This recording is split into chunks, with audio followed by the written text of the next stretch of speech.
Good morning and welcome to the Eclectic Radical. As always, I'm Chris Richards, the Eclectic Radical. My co-host this morning is Yuri Smouter, the host of the 1+1 program on YouTube. And our guest today is Andy Ellis of the Maryland Green Party and a Green Party activist in Baltimore. How are you doing today, Andy? I'm doing great. I'm glad to be here and good to get to have this conversation with y'all. I'm glad that you're here. As a Green Party person, I specifically want to talk to you about third party voting versus non-voting as it relates to this election later. Okay. But I'm really interested in local Baltimore politics because I know there's lots of stuff going on there right now. One of my close colleagues on Twitter is an independent journalist in Baltimore. I hate it when I can't talk. Justine Barron, who has done a lot of good coverage of the ownership of the Baltimore Sun in recent years, a lot of good coverage of the Freddie Gray shooting, a very good piece on the fact that Marilyn Mosby probably does deserve to be charged with crimes in the state of Maryland, but probably not the one she's actually being charged with, in a very weird sort of political prosecution that ignores the fact that really everybody in Baltimore on both Republican and the Democratic sides is fucking corrupt. It's like when Trump was impeached. Like, yes. I wanted him impeached for the stuff which of course the Democrats did. Well, but that's the whole thing is the Democrats are, let's impeach him for all this bullshit stuff, because if you impeach him for the real crimes, someone will get us for them too. There was some point before we get to Baltimore politics, I want to talk about impeachments a little bit. Yes. There was some point where I was pretty sure that George W. Bush was going to get impeached for lying about steroids in baseball. Yes. But not for launching multiple terrible wars. Well, but I mean, every president has launched multiple, not necessarily on Bush's scale in the defense of the other war crimes. But every president has launched multiple terrible wars. Only one has lied about steroids in baseball. Right. Like only one, like, according to Jose Canseco, would go into the locker room afterwards after they had a good game and chant steroids, but unfortunately we didn't get to see that impeachment. It would have been fun to get to see, like Jose Canseco on the stand. Hey, what would have been more fun than Jose Canseco testifying in Congress?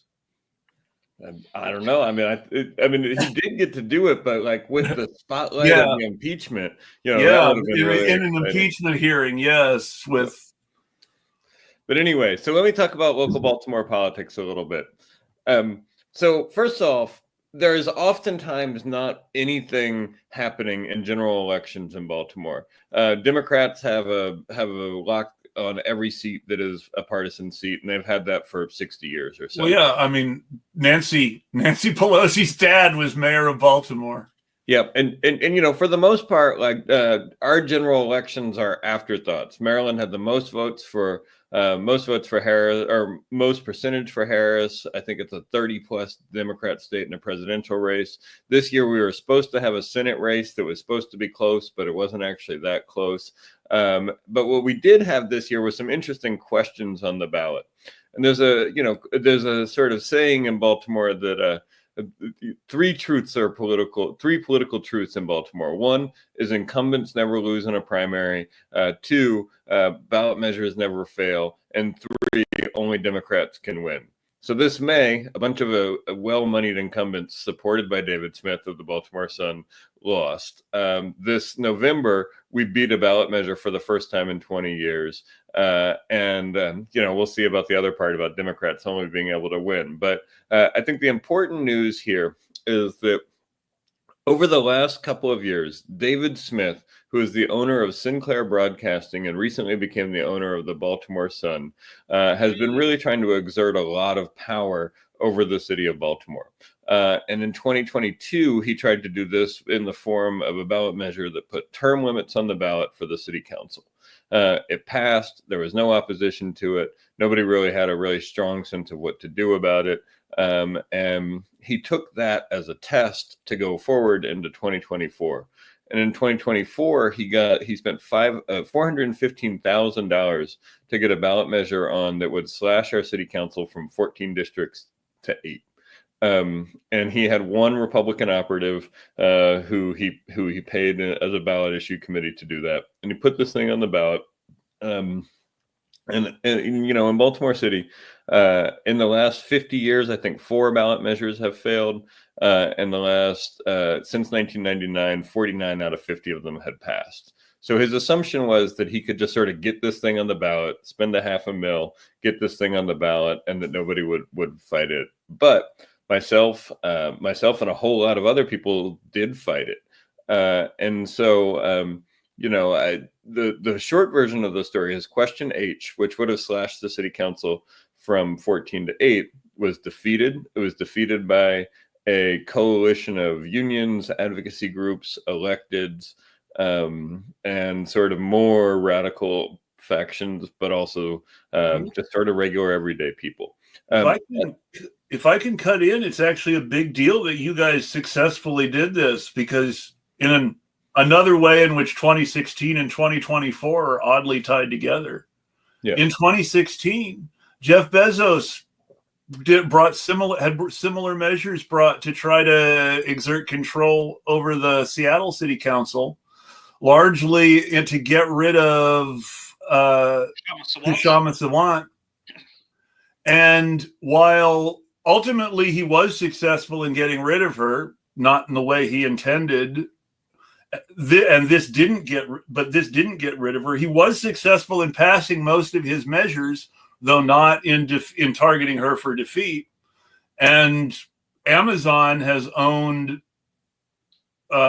Seattle ever since.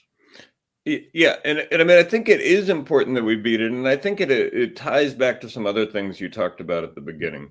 Coming out of the Freddie Gray riots and the Freddie Gray uprising, a whole lot of people in Baltimore, and this is about the same time that felons got the right to vote in Maryland again. So these two things are happening at about the same time. And what we saw after that was a whole bunch of grassroots community organizing through the Democratic Party and through the council, but grassroots progressive community organizing to do things like create a children and youth fund that has power to disperse money to the community, increased restrictions on policing, repeal of the changes to the Law Enforcement Officer Bill of Rights, and in 2024 a reparations commission. And these things came about as a result of having a small council that was susceptible to grassroots organizing coming forward from 2016. And so it wasn't like David Smith was just sitting there saying, what would be fun would be to slash the council in half. David Smith understands that a small council in which people can actively engage their council person is more susceptible to these kind of community-based and grassroots approaches that he doesn't like. And he understands also that those folks don't need his money as much because, if you have a small race and you need to get 6,000 or 7,000 votes in a primary, you don't need big money. So he was not just coming at this because it was a lark. He was coming at it because he didn't like the sort of more progressive, more grassroots way that things had gone since the Freddie Gray uprising and since felons got the right to re-vote again. And he was trying to stop it, people will say, why did he do this? And the reasons he gave is population is decreased and government spending is out of control and those type of things. And some of that may be true, but also his motivation was that the city was orienting away from, in some key ways, it was orienting away from more conservative, more police-friendly approaches and toward more radical approaches. Now, in some other key ways, it's going the other direction. Also passed on the same day was a $500 million giveaway to developers to redevelop the harbor, and that was supported by the governor and the mayor. And it's way more tax breaks going to wealthy people to build luxury condos on the water while the rest of the city struggles. So, in some ways it has gotten better since 2016. In some ways it has gotten worse or the same since 2016. But Smith was absolutely reacting to that, and he tried to throw his money around, and we beat him. If I could ask two very quick questions. Number one, the Baltimore Sun, traditionally, have they always been supportive of Democrats, but the kind of Clinton Obama faction, and do they endorse Kamala Harris for president, or and the famous bridge, which a lot of people commute back and forth to work, has that been rebuilt, or is that still an ongoing process? So the bridge is slated to be rebuilt, and there is a good discussion to be had about whether Trump will allow the funds to be released or not. It's going to require a lot of federal funds because states, for the most part, don't have the money to just sort of build bridges at that scale. So bridge is still down. Our governor Westmore has plans to have the Trump administration rebuild, or to have the federal government help rebuild it. We'll see what happens with that. The Sun has been, I don't know. I mean, I'm not sure that the Sun. It's hard to say what type of Democrats the Sun supports, since we're such a Democrat-only town. They're going to support. Traditionally, historically, were they the machine paper or the anti-machine paper? They're the paper of record in the city. Yeah. So they have seen themselves the sensible voice in the room for years and years and years. Now, prior to David Smith buying them, they had gone through some private equity and through some Tribune. So they've been going through the things that American newspapers have been going through. They've gone from sort of community institution to private equity to big publishing company, and now private ownership that is gearing them toward the right. And there's a union there. This Baltimore Sun Writers Guild has been striking, or went on a byline strike during election week, because since Smith has owned the paper, they have been running Sinclair Media stories without editorial process. They've been running Fox 45 stories without editorial process. They've been running op-eds without attributing conflicts of interest. But they also published an article by Justine Barron about the Freddie Gray murder that had been turned down for years by the old ownership. Yep. So weird. And of course, I know about Baltimore politics. At least, I know about Baltimore politics because there was a time before 2016, during 2016, a little bit after 2016, where I would watch the Real News Network, which is based in Baltimore, and I won't go into some of my problems with some of their editorial positions, but in general, they actually do produce a lot of good stuff, and a lot of their local news when it comes to Baltimore is actually quite interesting. They produce good content. They are tied into a left liberal intellectual tradition that is very difficult, that makes it very difficult to divest from an intellectual investment in our two-party political system. Exactly. And so they do Democratic Party partisanship via nonpartisanship, right? And so there's probably their viewer base, their listener base, almost none of those folks are voting Republican, right? They're voting Democrat, or they're voting outside of the two-party system, or they're not voting, but they don't talk about it under the guise of 501c3 inability to talk about these types of things. But they're pretty aggressive in their left liberal working class bias. Absolutely. They put out a very good product as left liberal organizations go. I would take the Real News Network over the Young Turks or the Minority Report or any show like that any day of the week. Or even, and this is going to probably cause controversies because a lot of my fans love the Young Turks, but also Democracy Now! If I had to choose between the Real News and Democracy Now!, give me the Real News any day over Democracy Now! Totally. Right. And look, I think the Real News does a really good job of reporting on things other than things that stem back to electoral politics. Great labor reporting. The Real News Network and the World Socialist website are the two best sources for labor reporting. Right. Yeah. They're good at labor. They're good at climate. They're good at corporate exploitation. They're good at police. They're good at police and police accountability. They're good at a lot of these things. They're good at as long as they don't have to talk about the political party or the electoral politics behind it. They're good at the real news part of it. I mean, at least they're advertising honestly. Yeah. In fact, shout out to the former senior, to the founder, former senior editor, Paul J. I was actually just rewatching his interview with a really good film director, talking about his docu-series about Ronald Reagan and so forth. So, and look, this is a thing we've had to negotiate with them over the years because we're right here, and as a Green Party candidates, we were often reaching out. So, like Eddie Conway did an interview with me in 2018 that was on the air. Mark Steiner has had us on at different times. Margaret Flowers and Kevin Zeese have been on at different points in order to do things. They've hosted forums and things, and so we have come to understand that negotiating this with them is oftentimes, sometimes frustrating, oftentimes fruitful. It's always worth engaging. I think that there's a lot of, even if you only end up arguing, there are a lot of productive arguments to be had with left liberals that will help everybody in the long run. Right. Well, and I also find it's hilarious. This is off topic, so let's definitely not get too deep into it. But the last time I was on the Eclectic Radical, Chris, who's very outspoken, he called out some journalists that needed to be called out, and I had to quickly say, hey, editorial position, I may not agree with everything Chris says. Do contact him, and remember, this is.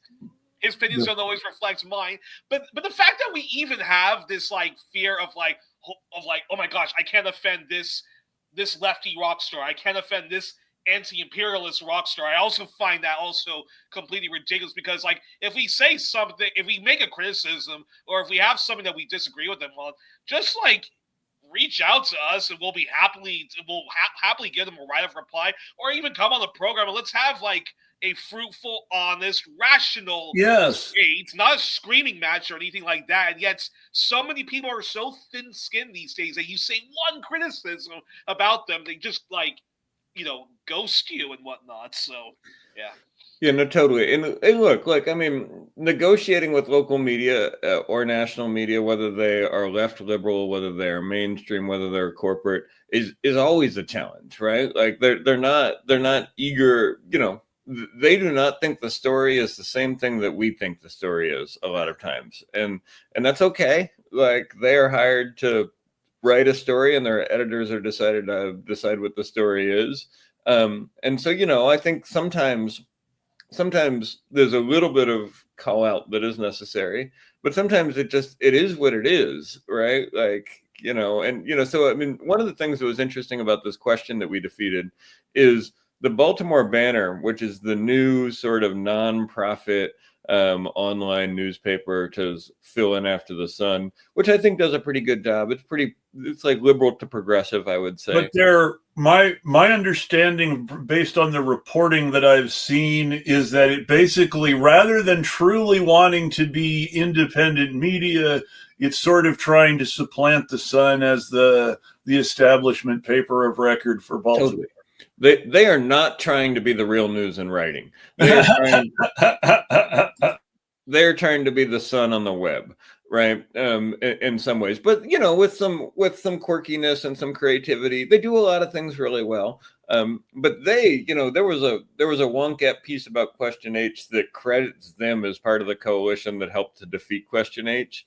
And that is true. I mean, they've been writing about this ballot question since June. And there's reporters that I've talked to there dozens of times about this, and they have really decided to be the part of the equation to beat this ballot measure that was the media reporting on what was happening.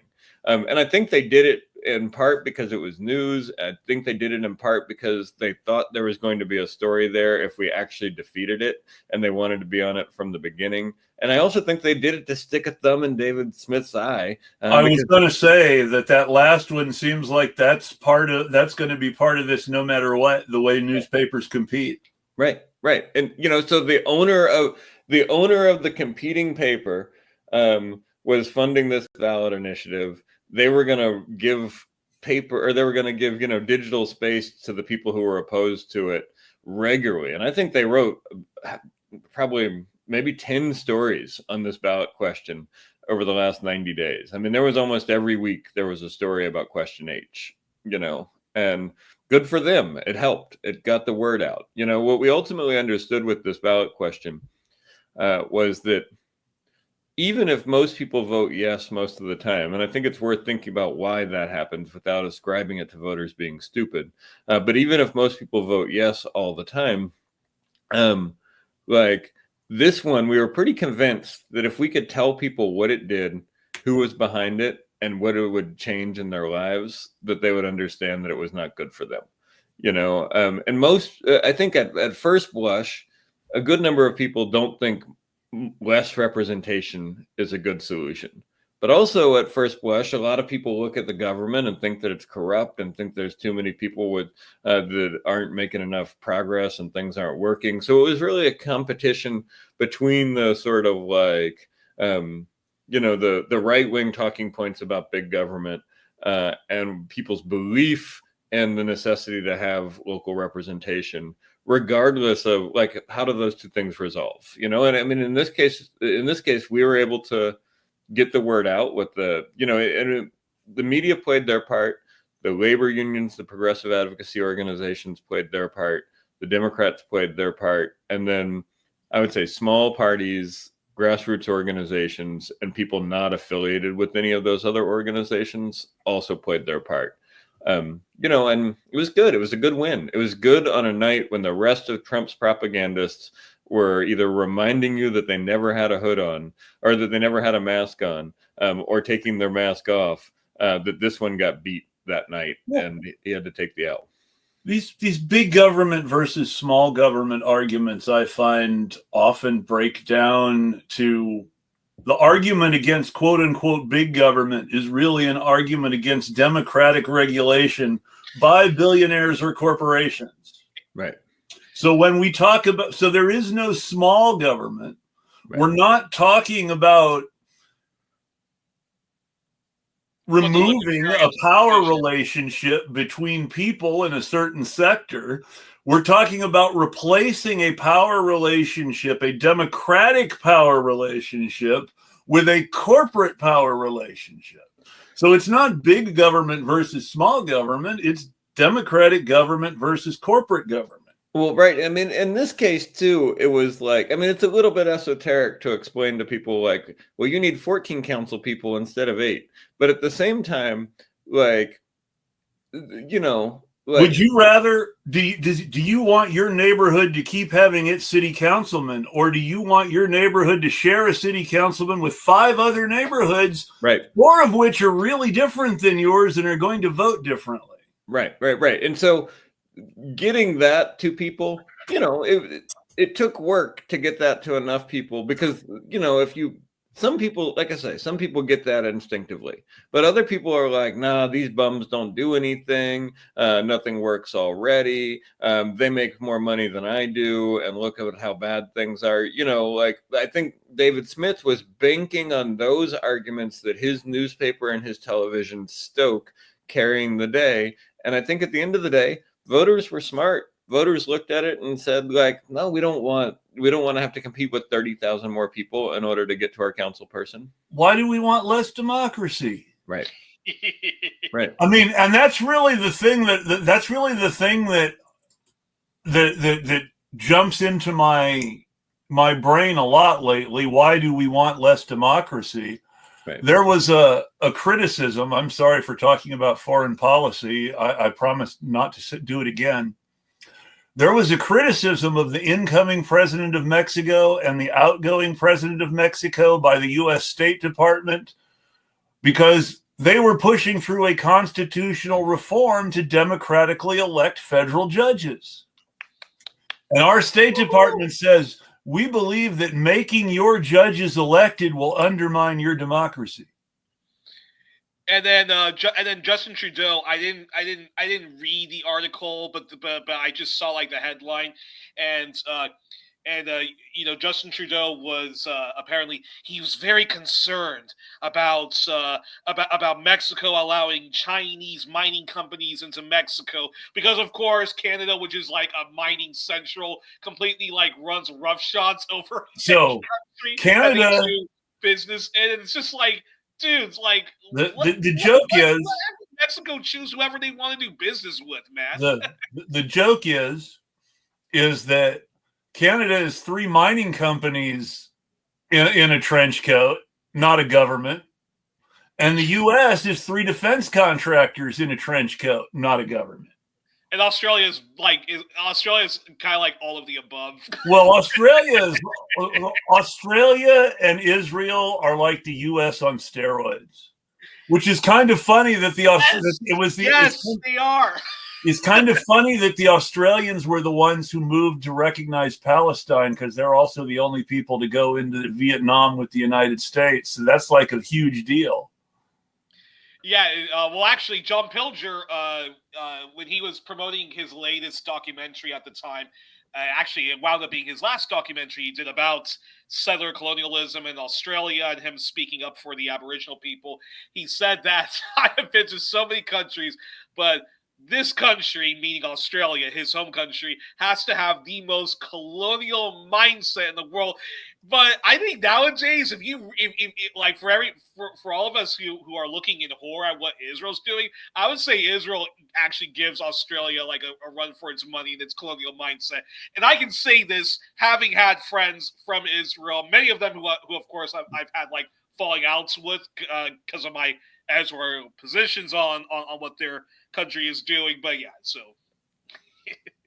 let's get back to Baltimore. Sorry about that. No problem. And actually, I think there's a part of this that is like I said, the other thing that happened while we defeated this attempt to shrink our democracy, 2 things happened. One is the city passed a reparations commission. Yes. And that reparations commission takes the money from legalized cannabis sales. When Maryland decided to legalize cannabis, they decided to set up aside 25% of the revenue from legal sales to community repair and reinvestment funds. Yes. And they can't do it as a strict reparation. So they use the zip codes that had the most arrests during the war on drugs as the places that would get the most money.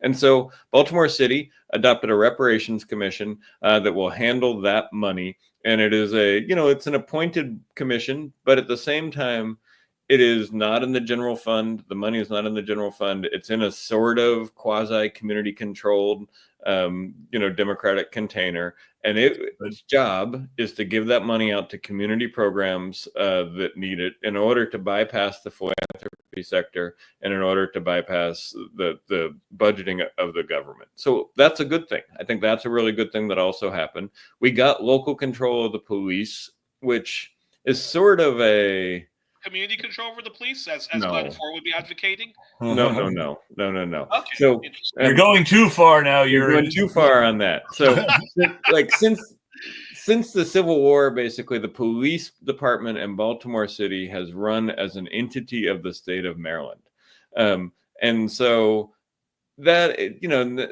now we have it back. The mayor can hire and fire the commissioner. The mayor can hire and fire and make policy. It's kind of a needed to happen in order to finish off the process type of thing. It's not a huge deal.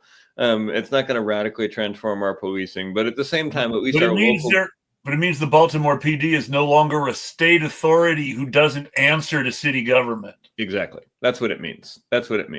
And will city government do a better job of regulating it? Who knows? We'll have to see. Right. But at least it's better than having to deal with the state politicians. In the political the political environment in Baltimore, it sounds like, leans more towards actual democracy than the political environment in the state of Maryland as a whole. It does. And at the same time, also passed that day was this question to give $500 million away to a private developer that is a donor to the mayor and donor to the governor in order to redo our harbor place. And if you've been here, you've seen our inner harbor allows you to walk along the water for about a 2-mile stretch. And in the old days of the liberal machine being tremendously corrupt, but doing the things it promised to do, that was always like the payoff, wasn't it? You got the corrupt renovation of the harbor in exchange for more democratic control of the police department or something like that. Yeah. I mean, and so, this time they redid the harbor, they put luxury condos in what had previously been parkland, and they're putting luxury condos, and, and the developer says, well, this is the way that I can pay for it. Go Yimbies. Yeah. And Wes Moore and Brendan Scott are all about the public-private partnership. They're all about the, public risk, private gain. And so, going to ask an off-the-wall question. Yeah, we've talked about one billionaire, David Smith. Is Gary Tan? No, he may not be a billionaire. He may just as be rich really people rich go. millionaire. And I've heard he doesn't like it when we say this, but as rich people go, he's not that impressive. You don't have to be super impressive if you're just rich enough, I guess. Right. Rich enough, but he's not a billionaire. So. Local gentry. Yes, Gentry. Local okay. gentry. It's good except, he runs a national media empire. So, right. So it's like the old days. It's like the old days of the CEO actually having a reasonable salary. That's freaky. I mean, it's not reasonable. I think his net worth is still high in the hundreds of millions, but he's not. He's a mega millionaire, not a billionaire. That's fair. That's a good point. Thank you for correcting me. And it's not just that I like to correct you. I like to remind anytime that I mention his name that he's not actually as rich as some of the people who he wants to be like. That's fair. That was Donald Trump once upon a time when he got into the casino industry, and David K. Johnston was covering Trump for the Philadelphia Inquirer. Well, was covering in general the casino industry that was merging in that was merging in New Jersey and so forth. And he actually did a huge story. What the headline says that you are actually worth more than Donald Trump, because Trump at the time was saying that I'm a billionaire, I'm a millionaire, but he was like a thousandaire that was getting there, but then was reduced. But that was at that point in time, David K. Johnson had not yet discovered how much money Donald Trump and his siblings were already stealing from their dad. and I think in this case, because when you look at that story, which, to give him credit, David K. Johnston does deserve a lot of the share in breaking. When it comes to Trump, David K. Johnston, there's no Trump. He's much more Trump easier. Really was the Village Voice, but the only problem with David K. Johnston is his imperial blind spots, thinking NATO is a good thing, and that you have to attack Trump with all this bullshit like Putin collusion, and then he was on record saying the following about he also smeared Julian Assange and whatnot.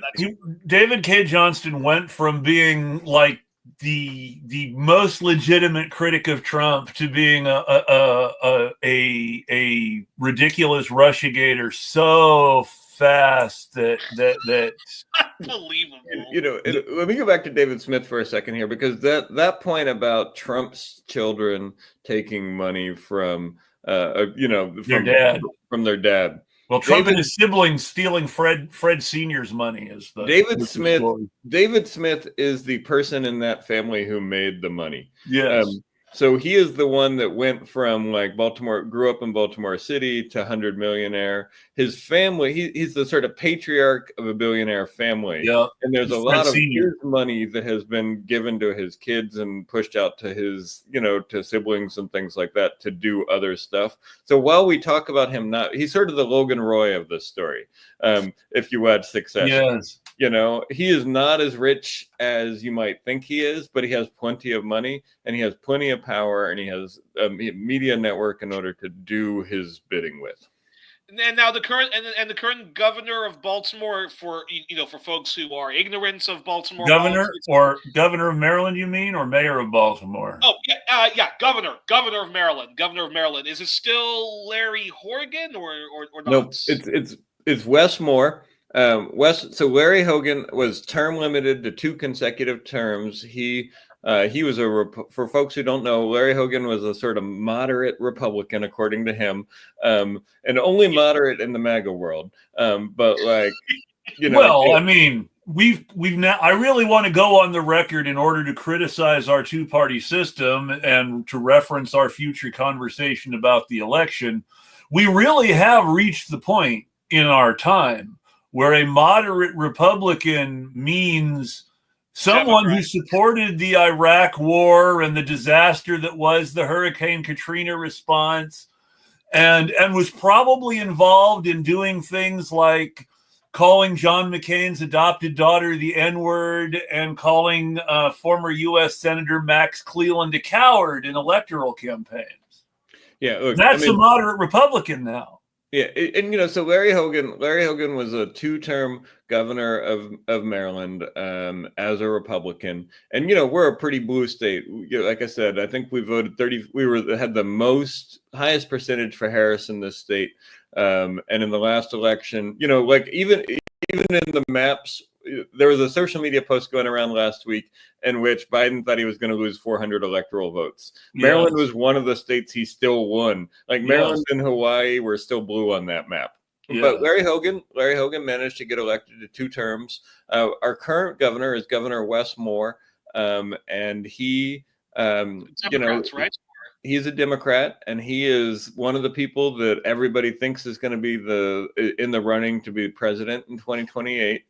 And he one of those annoying Democrats sold as a liberal savior who's really pretty conservative. West means more money for billionaires. Yep. And just like Cory Booker and basically most of the Democrats. Any Democrat who can be elected governor, almost. Right. But most of the Democrats, I think Andy can probably speak to this. I mean, from all the times I've watched the Real News Network and when Black Agenda Report does local Black politics, Maryland is one of those places, Baltimore being one of those great examples of huge Black demographics. So the folks there tend to vote liberal, tend to vote liberal-ish, leftish, whatever you want to call it, is certainly progressive. But the folks who are elected there all govern as business-friendly corporate. I think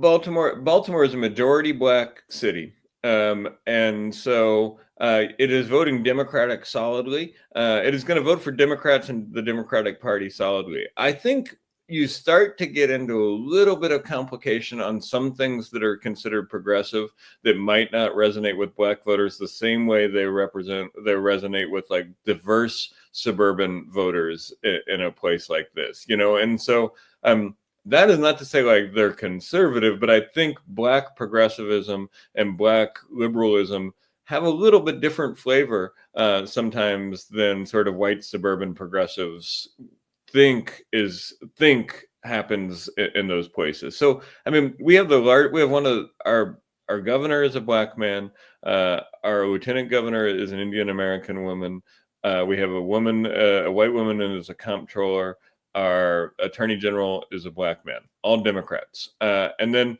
The leader of the Speaker of our House is a Black woman who is a Democrat, and we have the largest legislative Black caucus of any state in the country. So it's important to remember that when we talk about Maryland, Maryland is a deep blue state, but it is also a Black state that is one of the highest percentages of Black population in the country.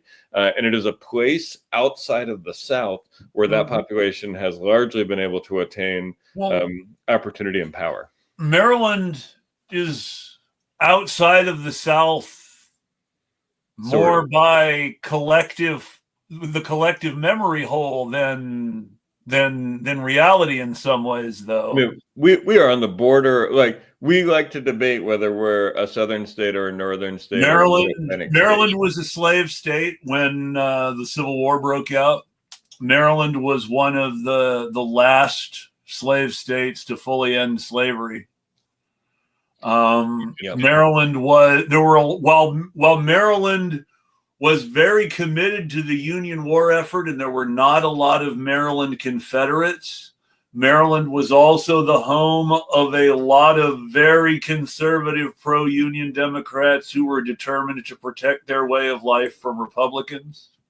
Yeah, I mean, an interesting way to think about Maryland is that Maryland has had like a century-long Democratic majority in the General Assembly. So that means that the Democratic Party that existed in the first half of the 19th century and then changed it, or first half of the 20th century, and then changed at some point, Maryland managed to stay aligned with the Democrats because the machine adapted to its population. The machine adapted to its population.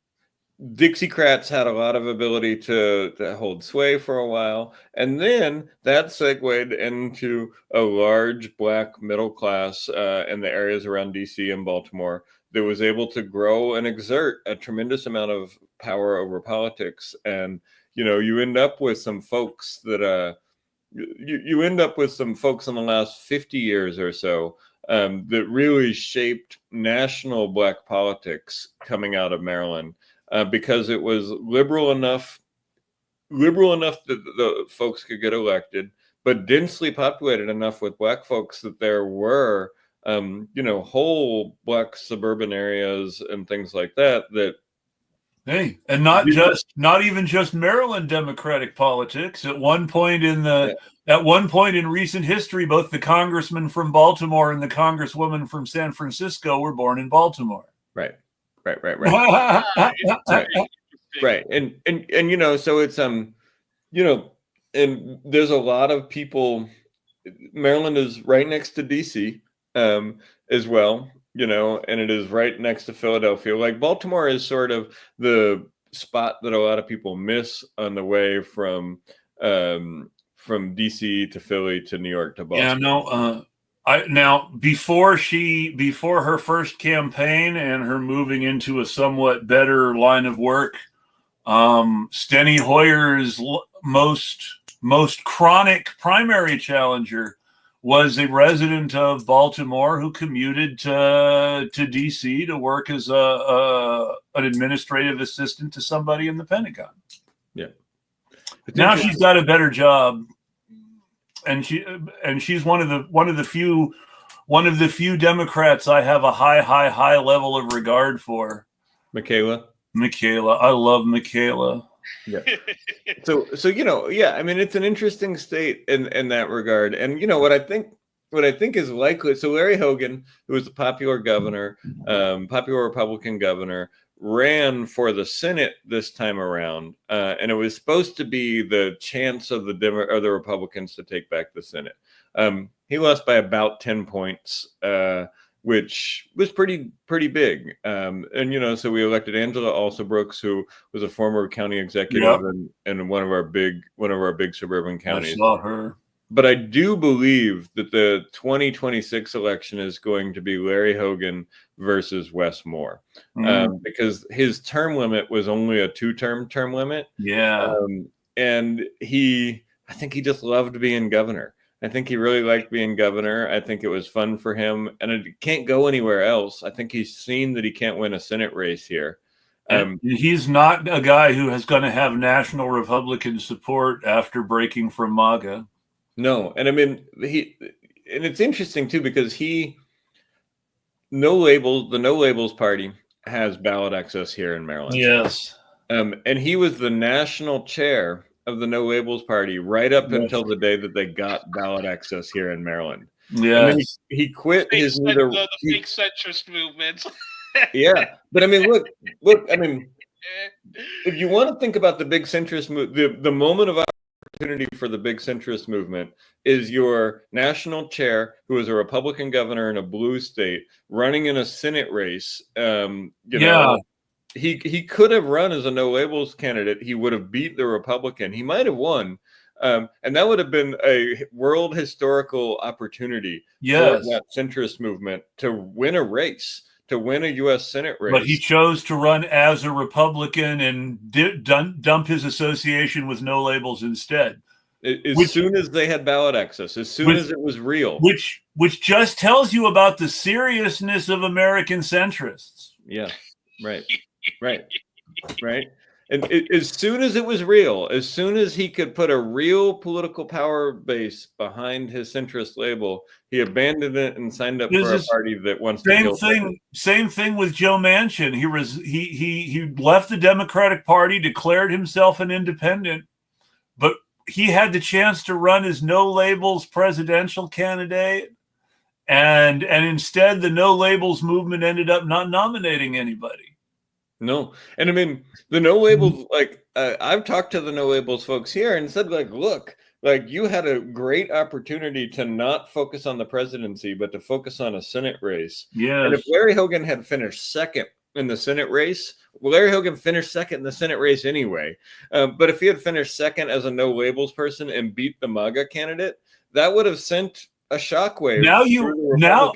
Now you have a No Labels national candidate for president who's got cred for running against MAGA in his home state. Or he could have run for governor as a No Labels candidate, and he could have brought along people with him who would have, he could have brought along former electeds and former government and business folks who would have run in deep blue or deep red counties and made our legislature multi-party. He could have done that. Which just goes to show you that No Labels is just a Republican op against the Democrats that the Democrats have chosen to cooperate with. Mm-hmm. It is. Man, you know who's an interesting character from Maryland, who was also former mayor of Baltimore, I believe, Governor Martin O'Malley, who I think governed like a Clinton Democrat. Law and order, tough, tough on the drug lords and whatnot. Very widely unpopular when he left mayor of Baltimore. Later became governor of Maryland. But when he ran in the primaries, when it was the Clinton campaign and the very surprise success of the Bernie Sanders campaign, he actually disavowed a lot of his Martin O'Malley policies and whatnot. Martin O'Malley thought he was running to be the Barack Obama candidate again for the Democratic Party against Hillary Clinton. One of many people who thought they were doing that and did not understand that Hillary Clinton was the Barack Obama candidate. Yeah. Now, first, let me say one thing about Martin O'Malley. It's not that Martin O'Malley cracked down on the drug lords, unless by drug lords you mean every black person in Baltimore City. Yeah. Martin O'Malley brought about zero tolerance policing that arrested thousands, hundreds of thousands of people, and put permanent marks on people's records for a long time as a means of justifying and buttressing his political bona fides to folks outside of Baltimore. And then when he ran for governor, he ran on tough on crime policies, and he talked about how many people he locked up. Now, Baltimore has banned the box legislation, or Maryland has banned the box legislation now, and Maryland has some things that have helped to deal with the era that Martin O'Malley created. But Martin O'Malley drastically set the city back so that he could pursue higher office, and he did it in the form of locking everybody up, tough on crime policies, zero tolerance, and it was devastating to the city. Well, that was that be a U.S. attorney to that district attorney or U.S. attorney to U.S. president trajectory that Bill Clinton followed was the political model for lots of Democrats for many years. Kamala Harris was still following that prosecutor to president model. And I mean, Martin O'Malley's pathway was city council person, to mayor, to governor, and then to presidential candidate. But, one of the great things about Martin O'Malley was his 2016 presidential campaign tried to launch in a park in Baltimore. And he got met by some protesters who were protesting his zero tolerance policing policies. And it broke him. Black Lives Matter protesters, correct? What? Black Lives Matters protesters, I believe. Yeah, and it broke him. Yeah. It broke him. Like he couldn't deal with the fact that people were protesting him. And I mean, I don't know that he was ever going. Yeah, it was. I don't know that he was ever going to take off. But Baltimore. To his credits. Oh, actually, continue, Andy. Continue. No, go ahead. Well, I was just going to say, to his credits, he more or less, without really apologizing, but he, as they say, apologized in his own way. He did sort of disavow his right-wing Democratic past, unlike both Slick Willie Clinton and Hillary Clinton, who are always proud of their record. They're always proud of their record. And as always, Bill Clinton gets away with doing this a lot. He gets away with people who protest him at his speeches or people who heckle him at his speeches. And he gets away with this over defensiveness that he does, because basically Bill Clinton, is like, y'all were so mean to me for the blowjob and for me having like sexual relations with Monica Lewinsky. Like, he gets away with that so often. That's like, well, dude, no one gives a shit about that. We're attacking you now on your politics, which I thought was like being he thinks his politics are still popular. You can't. Yes. Yeah, exactly. So, I mean, they are to some degree, like cuts to welfare, like hard on crime policies. Some of that stuff that he instituted is part of the Democrat brand today, and it's up there with Republicans. The one great service that Rachel Maddow has done America is reminding many of us during Trump's first presidency of the great Maryland historical figure Spiro Agnew and the legacy that Spiro Agnew has had on politicians of both parties ever since. Because the idea of looking at a reporter or a voter who's questioning you about your record or something corrupt and saying, fuck you, everybody loves me, that's the Spiro Agnew playbook. Yeah. Yeah. And maybe it's Clinton. Yeah. And like, I mean, look, Martin O'Malley is vying to be the head of the DNC right now. And so we're going into a space where former Governor Larry Hogan, who is often considered somehow a presidential candidate, Wes Moore, who's considered a presidential candidate, and Martin O'Malley, who had presidential aspirations, are all going to be in a prominent place. And I don't know what it is. I guess Spiro Agnew is what it is.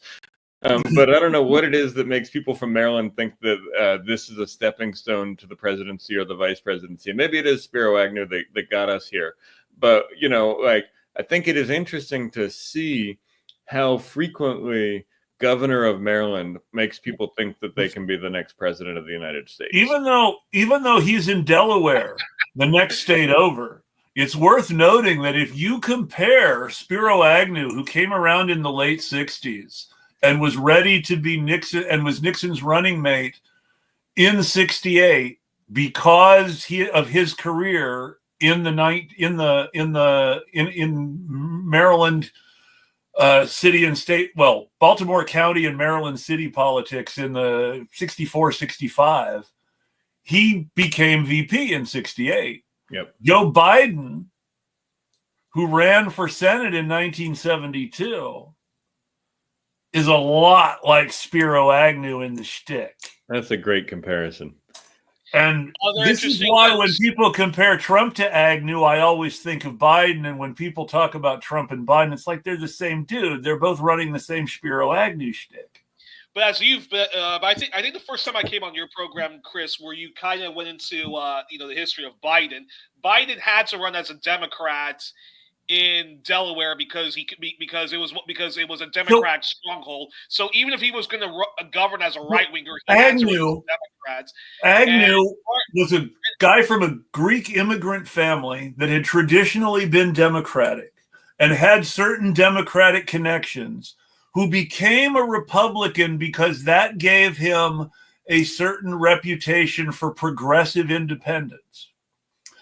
Agnew then ran both for county supervisor and governor of Maryland on, now you can talk all you want about how he actually governed, I'm talking about his campaigning, on what could be called a pro-civil rights platform. He ran against the segregationist Democrats, and he was his approach as governor, first attacking the Democrats from the left, but then governing to their right, was very much responsible for some of the evolution, in my opinion, of the Baltimore and Maryland Democratic machines, away from the traditional segregation and more into what we would now consider traditional liberalism, because of their conflict with Agnew at the same time that Agnew was first attacking them to their left, but then governing to their right.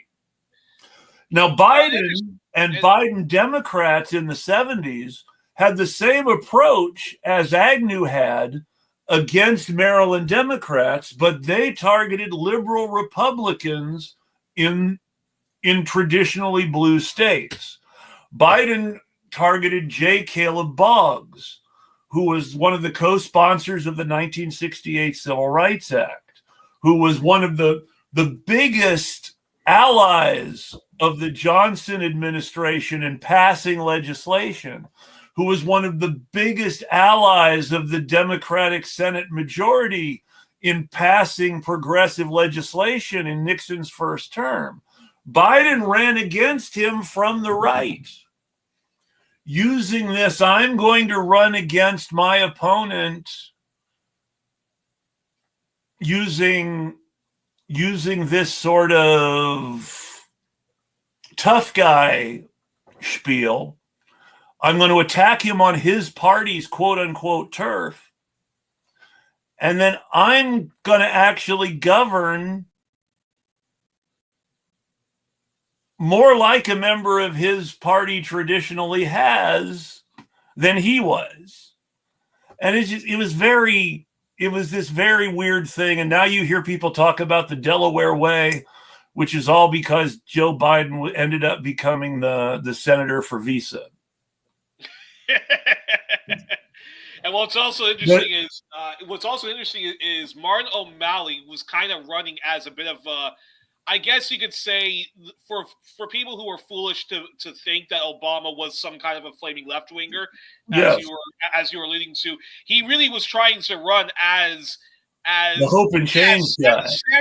Sanders without saying the word socialism. So he would go on Democracy Now. He would try to go on a lot of left programs, and I believe when Hillary Clinton lost and the Trump reign of terror was unleashed on us, when Trump approved of the Keystone Pipeline or whatever at Standing Rock, Jordan Sheraton, who I believe was still with the Young Turks TYT Politics, now it's called stupidly Rebel Headquarters, but he was covering a huge Native American march and solidarity march, which was actually in D.C. Somebody approached Jordan while he was, filming the crowd and talking to people, and that person was Martin O'Malley. He went to Standing Rock. He did go to Standing Rock. I give him credit for that. Yeah, I mean, that's interesting. It's interesting. He positioned himself like somewhere between Howard Dean and Bernie Sanders,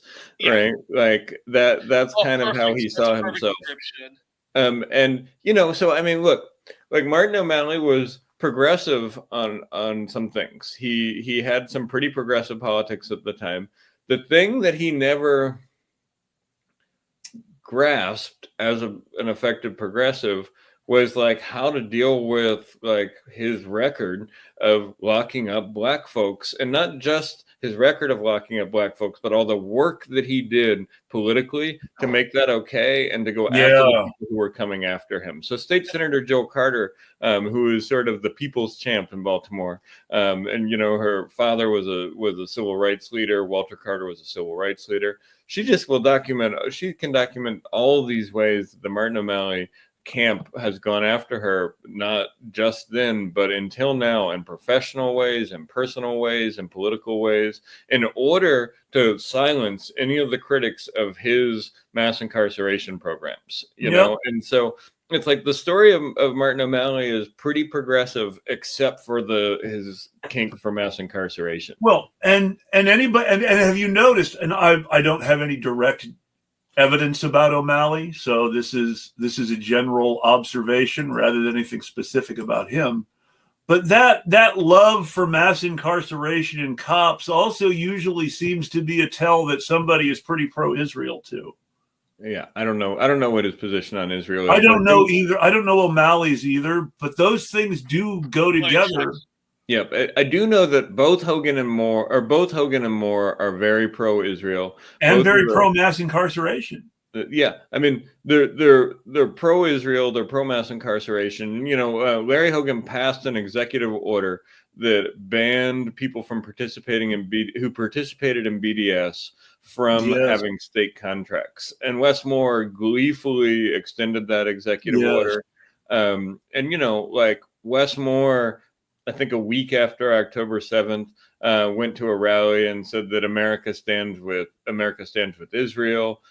He tried to cancel campus protests that were from Jewish Voices from Peace and Palestinian Youth Movement about on October 7th. He is staunchly Israel, and Maryland has cooperative business agreements with Israel. Maryland has cooperative college agreements with Israel. And one of the things that I will say, and I'm not sure if we're to the governor part of the show or not yet, but feel free to talk about governor stuff now. Yeah, so it's like we're going to repeal that day one. We're going to repeal that BDS executive order day one. We're going to figure out. We're going to really look into how to divest Maryland from its ties to Israel and Israeli settlements and the IDF and their material ties. They're not just psychological ties. They're not just this. Like I said, there's an open business development partnership where I would say a lot of Maryland businesses are doing work to supply, in a lot of cases, security and defense technology to Israel. And that type of thing needs to end. But that, to me, is part of a bigger question about divestment. Maryland is so invested in a war economy right now because we're so close to D.C. and because we have a lot of military bases. We have all of these contractors that are doing military work. We're not making bombs here for the most part, but we're doing the intellectual work behind the bombs getting made. And there's all sorts of contractors here. And one of the things that I want to talk about for the next 2 years is divesting Maryland from a war economy, not just Israel, but from a war economy broadly, and start thinking about what it looks like to really have a state divest itself from weapons manufacturers, from security manufacturers, from Israel, from the other countries that are using those weapons to kill people. I think that making the military-industrial complex a state politics issue is important these days when jobs is such a big deal and so many promises of jobs come down to these defense contracts in the end. And then they get tax breaks. That promise of jobs and the tie to patriotism allows there to be big tax breaks for a lot of these companies and a lot of these, facilities. And then we sit here and we're dealing with revenue shortages and revenue crises because we're trying to do things like expand our education system and other things like that. Go ahead. What purpose does it? I mean, and this is the thing that seems to be missed with some of these ideas. It doesn't matter if you actually grow the state's economy. If the state government is not properly regulating and taxing that economy to make sure that the money stays in the state, what does it matter? Right. And so, I mean, we're going to end up. So last year, there was a bill sponsored called the Fair Share Act, and it would have Yes. been a progressive taxation. It would have closed corporate tax loopholes. It would have increased the estate tax. It would have increased some other taxes. I think 40 Democrats supported it, and like 40 advocacy and union organizations Yes. supported it. And instead of siding with the people in his party who were supporting progressive taxation in order to deal with the revenue crisis, Governor Moore sided with the Republicans. Of course. And said no new taxes, increased registration fees for cars, increased usage fees for this, that, and the other. And, you know, so it's like you want to see the Democratic Party in a nutshell. It is refusing to engage in taxes on wealthy people and passing user fees on to working people and middle class folks. And that's why Pete Buttigieg was Secretary of Transportation under Joe Biden and may end up still being Secretary of Transportation under Donald Trump. Right. One last historical tidbit about O'Malley. That's a joke, by the way, folks. I don't really expect Trump to nominate Buttigieg for all sorts of personal reasons, but politically they're very compatible. Right. Very much so. And before we talk about current affairs, I'll just say this quick thing about O'Malley. So reading some stuff from his presidential campaign, he talked about how fighter jets are not going to keep us secure. We need prosperity at home, which is interesting. But when it comes to Israel, Palestine, he usually has the "I'm so horrified by the state of affairs," and both sides share responsibility for state of affairs. So he's more or less one of those progressives on everything except Israel, or as I like to call them, because given his track records, regressive on everything, especially Israel. Yeah. Yep. And, you know, like, I mean, look, I mean, in some ways, foreign policy is often not a state issue. It is often not a state government issue unless the state government makes it an issue. And so when the state government is investing in technology cooperation with the Israeli state, they're investing in academic cooperation with the Israeli universities, then at this point, and then they have an anti-BDS thing, then at this point it does become an issue. It becomes an issue because they've chosen to make it an issue. And look, when I started this, like one of the first positions that I talked about, and maybe we talked about this last time I was on, Chris, was, like this BDS stuff, this focus on Israel. And as I started thinking about it, I started looking at some of the American Friends Service Committee stuff about divestment and broadening the question of divestment beyond Israel, beyond the settlements, beyond the genocide, into the entirety of the war economy, and starting to think about how much a state like Maryland is run off of the war economy. California, too. California, Washington, almost all of your prosperous states are running on a war economy to some degree or another. And New York is where the financial planners make the decisions for where the wars are going to be. Right. And it's not just that Texas too. I forgot Texas. Texas has a lot of financial planners interested in war because of the oil business. Yeah. It's not just a moral and philosophical position. It is also when we have an economy that is entirely structured tied to the defense industry, then people in Maryland start to be unwilling to think about cuts in military spending, things like that. I'm glad you mentioned this, because this is something that is core to neoconservatism. This is something that is core to the neoliberal conception of Keynesianism, or what people would call post-Keynesianism, versus or military Keynesianism. Or the military Keynesianism, yes, versus the actual New Deal economics of the the Depression and World War II, where the New Deal economics of the Depression became the military Keynesianism of World War II, and you get Republicans using the Cold War in the 1980s to save the American economy in the same way that World War II saved the American economy in the 1940s. And then you see the Democrats, after George H.W. Bush's attempt to sort of realign to a peace economy, resulted in a very unpopular recession. You see Democrats in the 90s under Bill Clinton really heavily invest in an MIC economy, very Reaganomics, as they adopt Reagan-style welfare phase-outs. Right. And in a place like Maryland, so like Maryland is heavily dependent on federal jobs, heavily dependent on the military-industrial complex. And those military-industrial complex jobs, for the most part, are not building jobs. They are not accessible to working people. Engineering jobs. Right. Yeah. They're high-end. Most of Maryland's dependence on that sector is high-end jobs and people who work on the military institutions in the state. So like most of your working class jobs are enlisted jobs or service jobs, whereas most of your military industrial complex jobs are advanced degree jobs, And so we are so dependent on that it is hard for any peace movement to gain hold in Maryland, because it would mean that we would have to transform our economy. Maybe like Trump's going to transform our economy if he slashes the federal government like he says he is, because we have a huge dependence on our tax base on the stability of those federal jobs. And we need to start thinking about what an economy looks like that is not dependent entirely on the federal workforce and is not dependent on the military industrial complex, and start figuring out what that mid 21st century economy looks like for Maryland when we can no longer rely on those things anymore.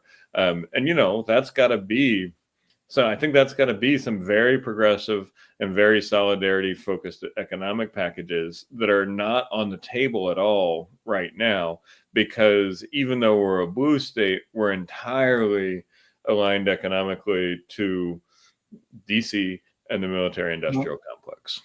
I feel more and more, both in as it comes to conflict with the military industrial complex as a whole, with imperialism as a whole, with the central contradiction of imperialism right now specifically, which is the Israeli occupation of Palestine. All this stuff comes back to the war economy. Yeah. All this stuff comes back to the fact that, our whole economic system is based on maintaining an imperial extortion racket, based on the fact that other parts of the world have stuff we need, and we have access to banking that we are able to convince them they need. Yep. And so we let them access Western banking in return for them sacrificing their ability to use their own resources to build up their domestic economy in exactly the way the United States and Canada did it. We have made it impossible for other countries to follow our system. Oh, yeah, true. And now we're settler colonialists, of course. That's the main difference.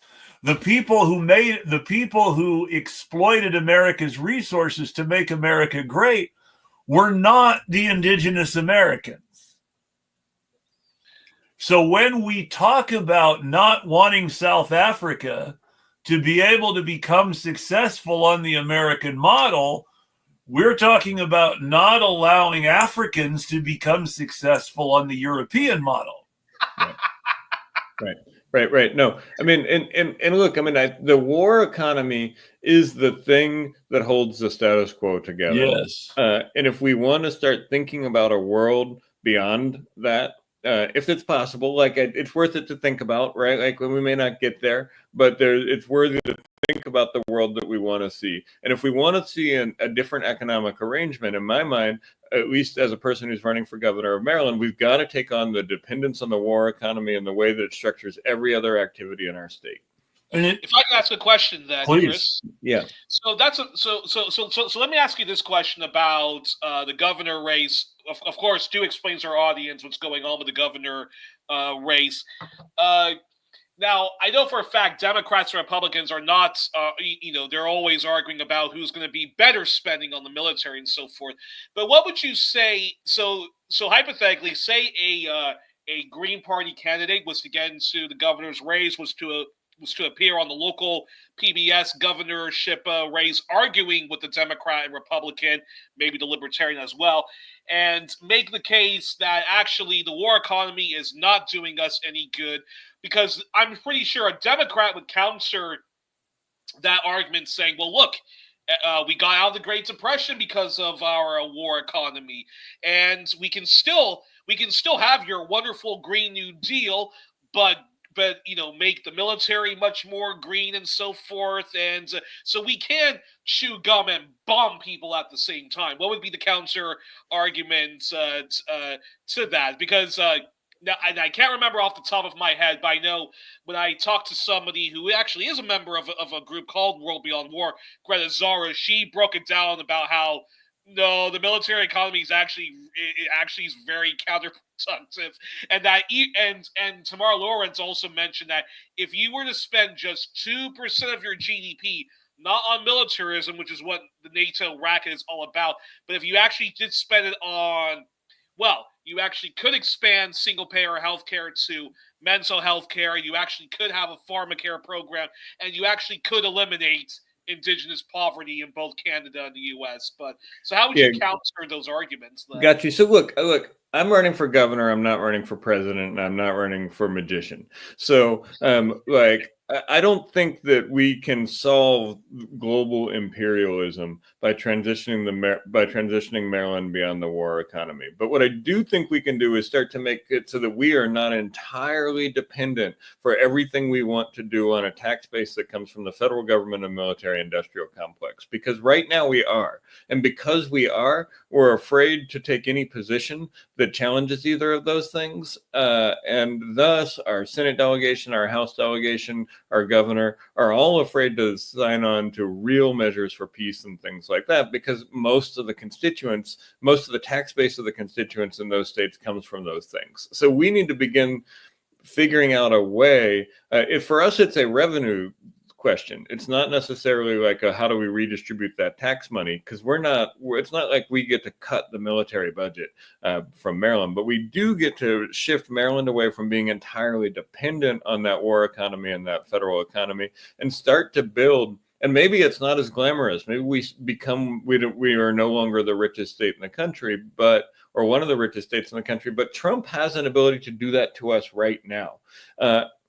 Trump has an ability to do that to us with Elon's cuts to federal spending. And if Elon does some of the things he's talking about, which is a cut to military spending, that's also going to affect us pretty badly. Right? I'm always tremendously skeptical when Republicans talk about cutting defense spending the same way I'm skeptical when Democrats talk about cutting defense spending. I am skeptical of anybody actually cutting defense spending in a meaningful way, but we should want a president and a Congress who is willing to cut defense spending in a meaningful way. And for Maryland to be able to buy into that means that we need to reorient our economy so that it is not entirely dependent on tax base that comes from the military-industrial complex and the federal government. And I agree completely. It's just the irony of a man who became a billionaire contracting with the U.S. government via SpaceX and Starlink really wanting to cut out government waste. I'm skeptical. I'm skeptical too, but what I wouldn't be surprised of is if those petty folks and his team decide that they're cutting contracts to some of the Maryland-based contractors and giving them to Virginia-based contractors. Absolutely. They want to that's what they're really about. They want to rechannel the spoils to Republican contractors. They want to get rid of the civil service class entirely and bring us back to Andrew Jackson. Right. And so if our federal jobs get cut and our defense contracts get cut, or the companies that have defense contracts in Maryland get cut because we're a blue state, right? And Virginia is a red state. And again, I don't actually think that the calculation is going to be that complex. I think it's going to be, do you live in a blue state? All right, we're cutting it. Do you live in a red state? All right, we're boosting it, right? And it may not be that simple, but it's not going to be that hard. Just look at COVID money. That is how Trump handled COVID money. COVID money went to red states and not blue states. Right. And so Maryland is already projecting a huge fiscal deficit at this point. We're already looking at several billion dollar deficit coming up. And if we lose our tax base from the federal government and the military industrial complex, we don't have a way to adapt at this point. And so there's going to be a lot of suffering for a lot of people who have come very comfortable in Maryland if that happens. And we need to start figuring out what a solidarity economy looks like instead of a war economy, and start figuring out how the public sector can invest in a way that isn't investing dependent on war and isn't investing dependent entirely on federal funds. And I think also, I think the Green Party is already on top of this, but also I think there also has to be a vision put forward in which we have to be very careful with, as you were saying, Chris. I always have a red flag when libertarian businessmen talk about, oh, we need to cut military. Yes, we do need to cut the police force and stuff like that, because their recipe for that is simply privatization. So everybody has their own private security force. And if we all remember the Bush years, Bush more or less also privatized the military and allowed crooks like Blackwater to run roughshod over people and to also not ever be held accountable for the war crimes they did. So we have to, so we should be very careful for that. This is also where I remind people that, and my brain lost the thread of my thought. I hate it when that happens. What were we saying just a moment ago? About when libertarians. Oh, yes. This is the moment where I remind people that isolationism is not anti-imperialism. Right. Isolationism, to really reduce it down to its most basic level, isolationism is when the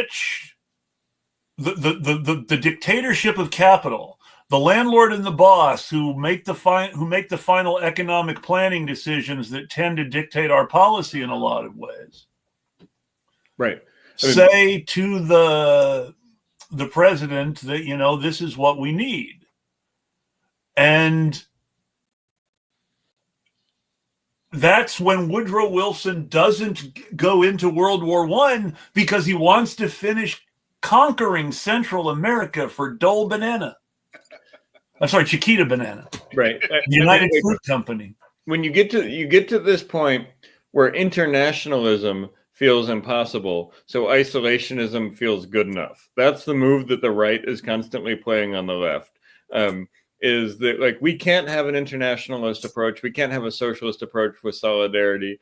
So at least we could have isolationism, and it's not anti-imperialist. Internationalism is anti-imperialist, but isolationism is not. It's still just a retrenching of the empire. Right. It insulates empire as opposed to exposing it. Exactly. And that's why you have a lot of libertarians in the far right who, of course, are obsessed with having a big fenced up brick wall. The best example, fields when it comes to walls and stuff like that, as well as cutting foreign aid, getting out of the United Nations and stuff like that. Even though last I checked, America itself, its own budget only spends 1% or less than 1% on foreign aids. The best example of bipartisanship between the isolationists and the globalists is that Biden kept Elliott Abrams in that position, responsible for overthrowing governments we don't like in South America, after Trump appointed him. Right. And so it's we need it, and it's one of the conversations we've been having as a result of Israel politics and Palestine politics at the state level is, how do we develop an internationalist approach to state government? And that's sort of how we ended up having this conversation about the war economy, because it is if we want to have an anti-imperialist approach to state government, we got to actually think about the levers of state government power and policy that we can move, instead of making proclamations and executive orders and things like that. And to me, this investment in the war economy is a big part of it. And some of this is, we started talking about charter amendments a little bit, and I think there's going to be some move in some counties among some very radical folks to put county charter amendments on the books that divest that county from the war economy and the fossil fuel economy. And I'd love to see how those go. I don't know if they'll win or not, but the fight is worth it. The fight of being able to put a question on the ballot that says X county should divest from the war economy. No, it won't say exactly that, but the messaging around it gets people to understand that, and that helps create consciousness around the need for internationalist politics, for anti-imperialist politics, and helps it to make a connection about how it connects to local economy, local democracy, and local social justice questions. And so it's like, I think there needs to be an anti-imperialist, internationalist component to green organizing, and you need to find the levers that you can pull at the level of government that you're running at in order to be able to advance that internationalist, anti-imperialist program. I would agree with that. I would say that the World Socialist website, which I disagree with in some areas and agree with on others, likewise, writers there are able to make a very good argument about how international economic planning and cooperation are going to be necessary. Real international economic planning and cooperation, not Paris climate agreements, are going to be necessary for actually tackling the real crises that the green movement came into being in the first place to address. Yep. And I agree with them on that. This is something that requires international cooperative planning on a really big level to fix. Yep. And does the Green Party talk a lot about maybe even converting a lot of the militarism? Like, I know the car industry is very involved in making tanks and stuff like that. The aero industry is also very much involved in making, the fighter jets and stuff like that. Has the Green Party have they ever talked about transitioning a lot of those tanks, or even those who do manufacture cars, which are very bad for the environment, into light rail, public transportation, like train system, and so forth?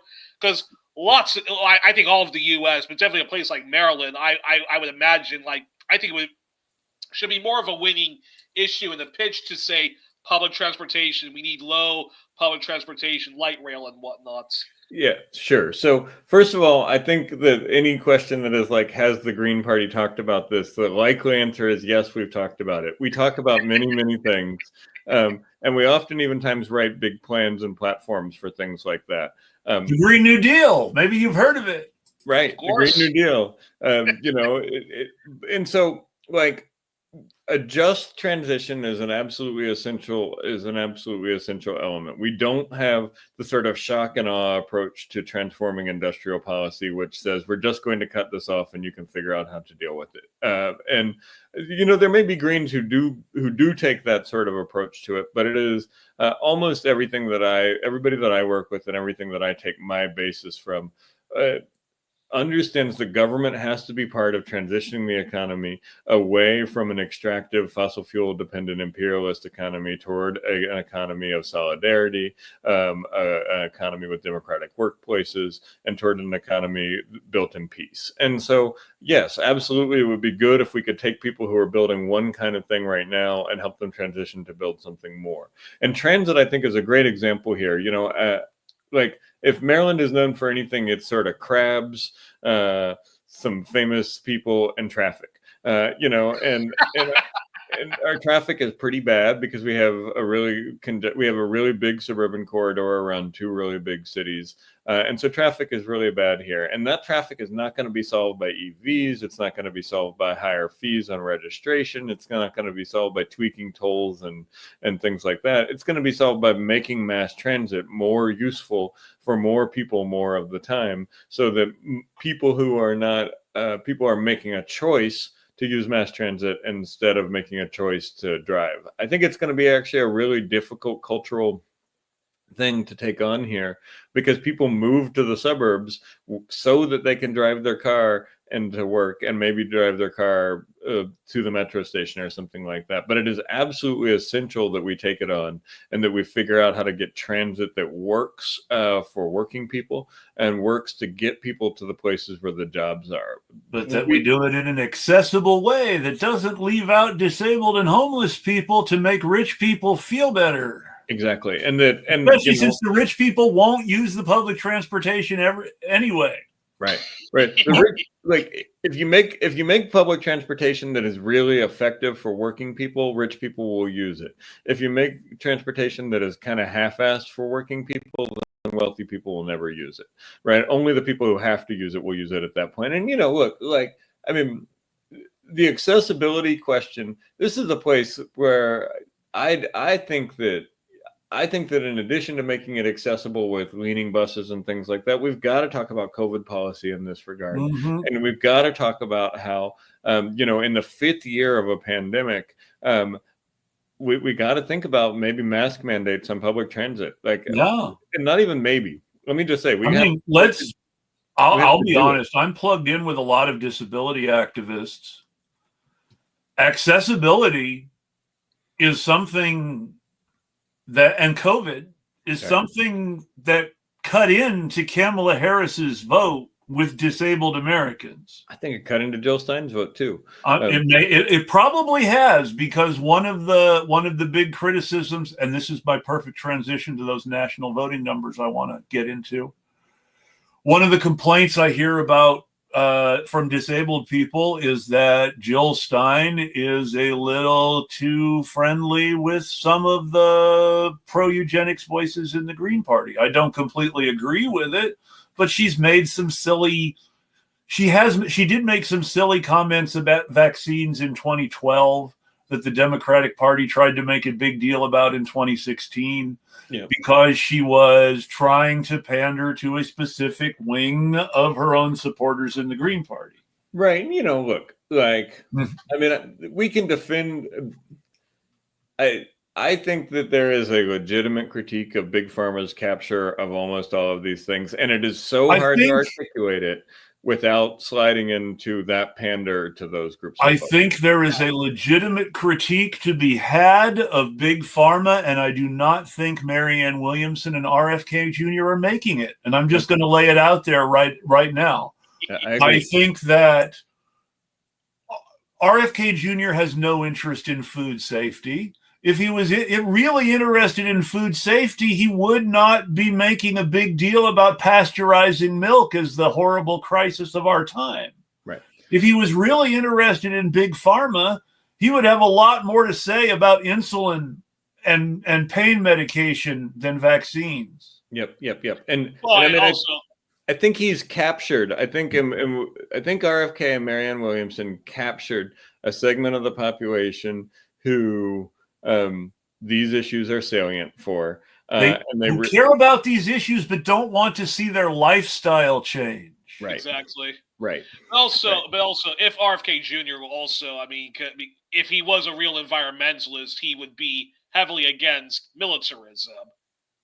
Well, he used to claim to be one of the biggest polluters and climate criminals. And all right, it's one thing if you think that the Democrats suck at it, but then you don't join the other faction of the duopoly, which is the Republican Party. Yeah.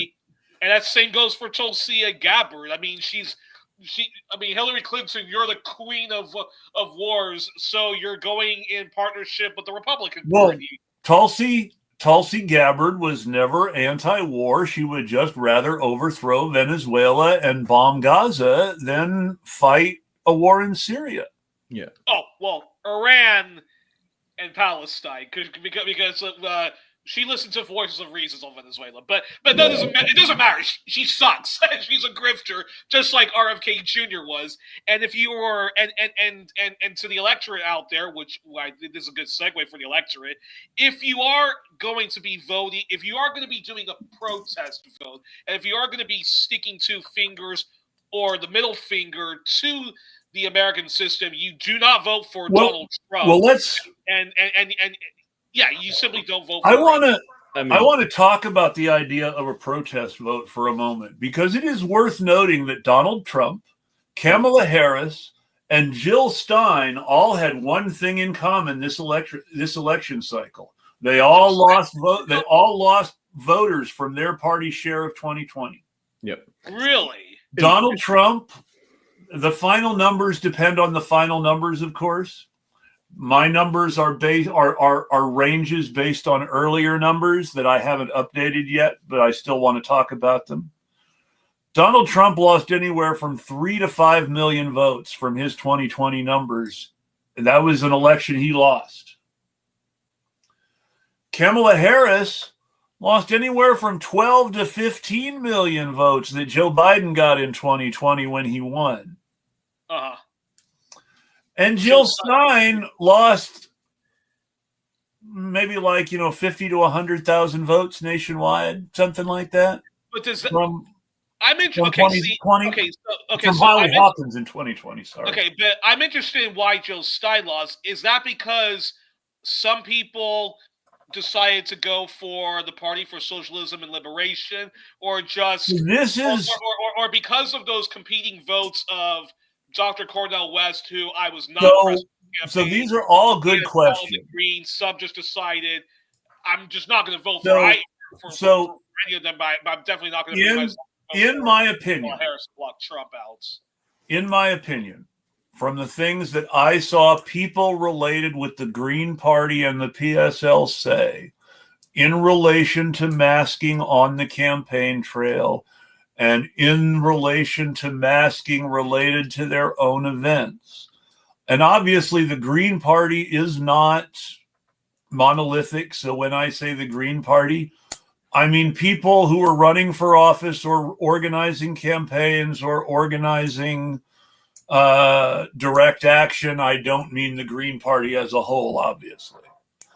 PSL is a little more monolithic in their policy. So when I say PSL, I'm mostly talking about the Dela Cruz presidential campaign, but also about PSL's direct action in general. Which is both of them appeared to be trying to triangulate on the issue of COVID in such a way as to not alienate the imaginary RFK Jr. Marianne Williamson liberal who would choose the Green Party over Trump in their brains. That's my feeling about it. But you think they were actually? Actually, yeah. Go, Andy. There was an attempt to ignore the issue.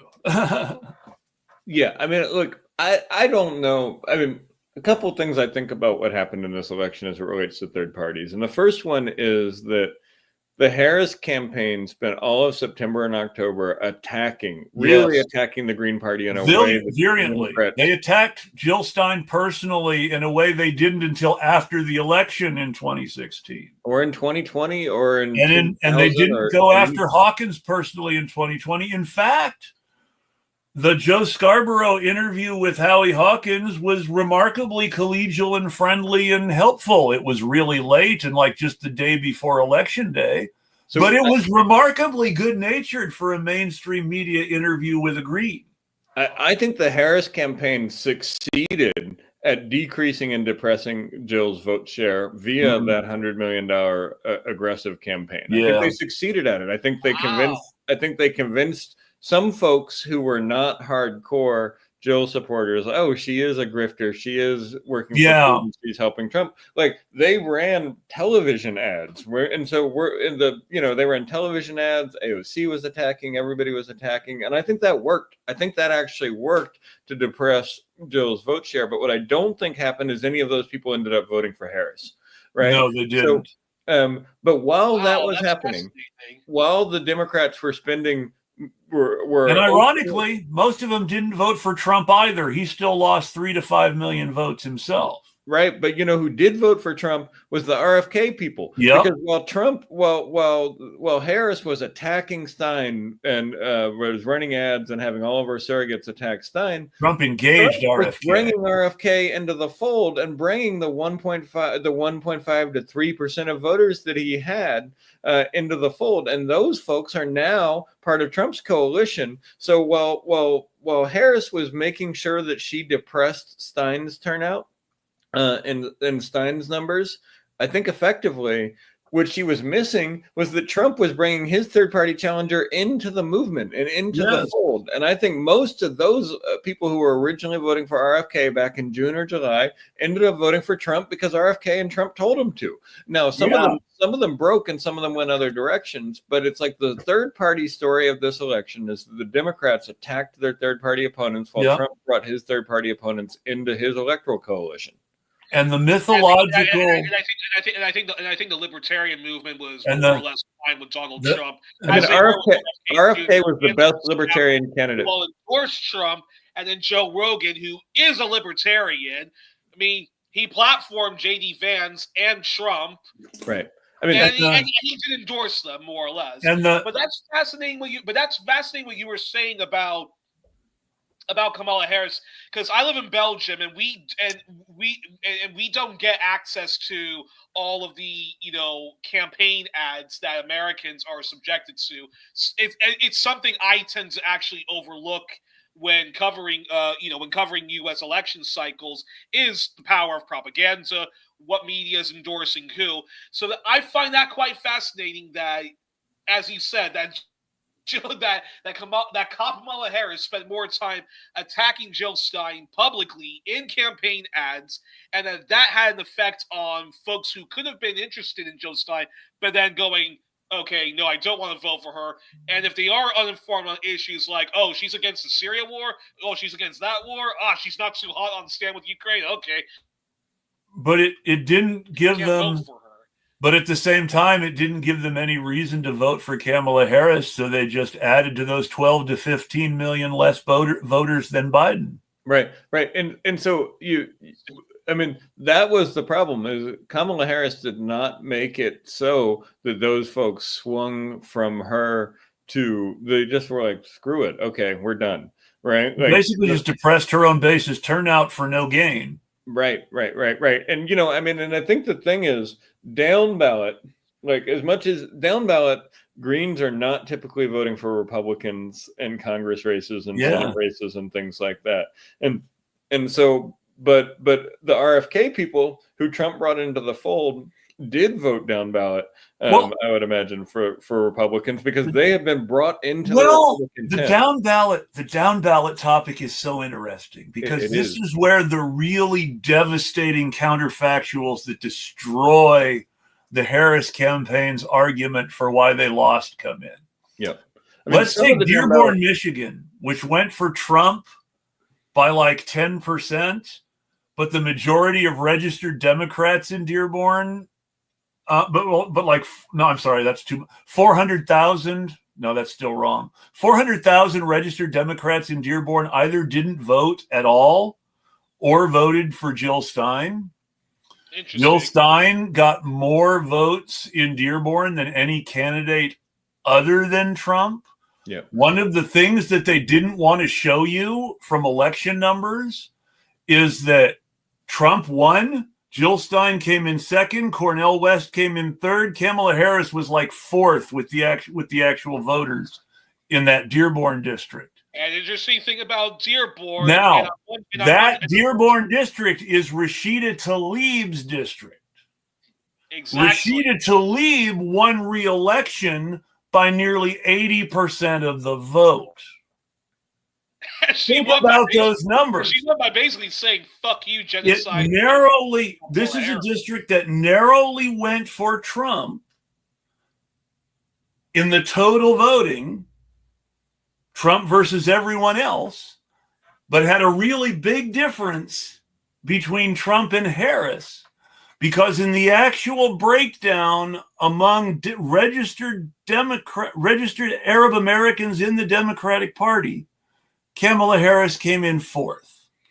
And, I think there's this thing where if you tell people enough times that voting for Jill Stein might as well be voting for Donald Trump, they will start to believe you, and they'll just vote for Donald Trump, right? Like, I think there's a second choice vote. There's a piece about, like, what is your second choice vote that is so often ignored by political pundits that sometimes political scientists pay attention to.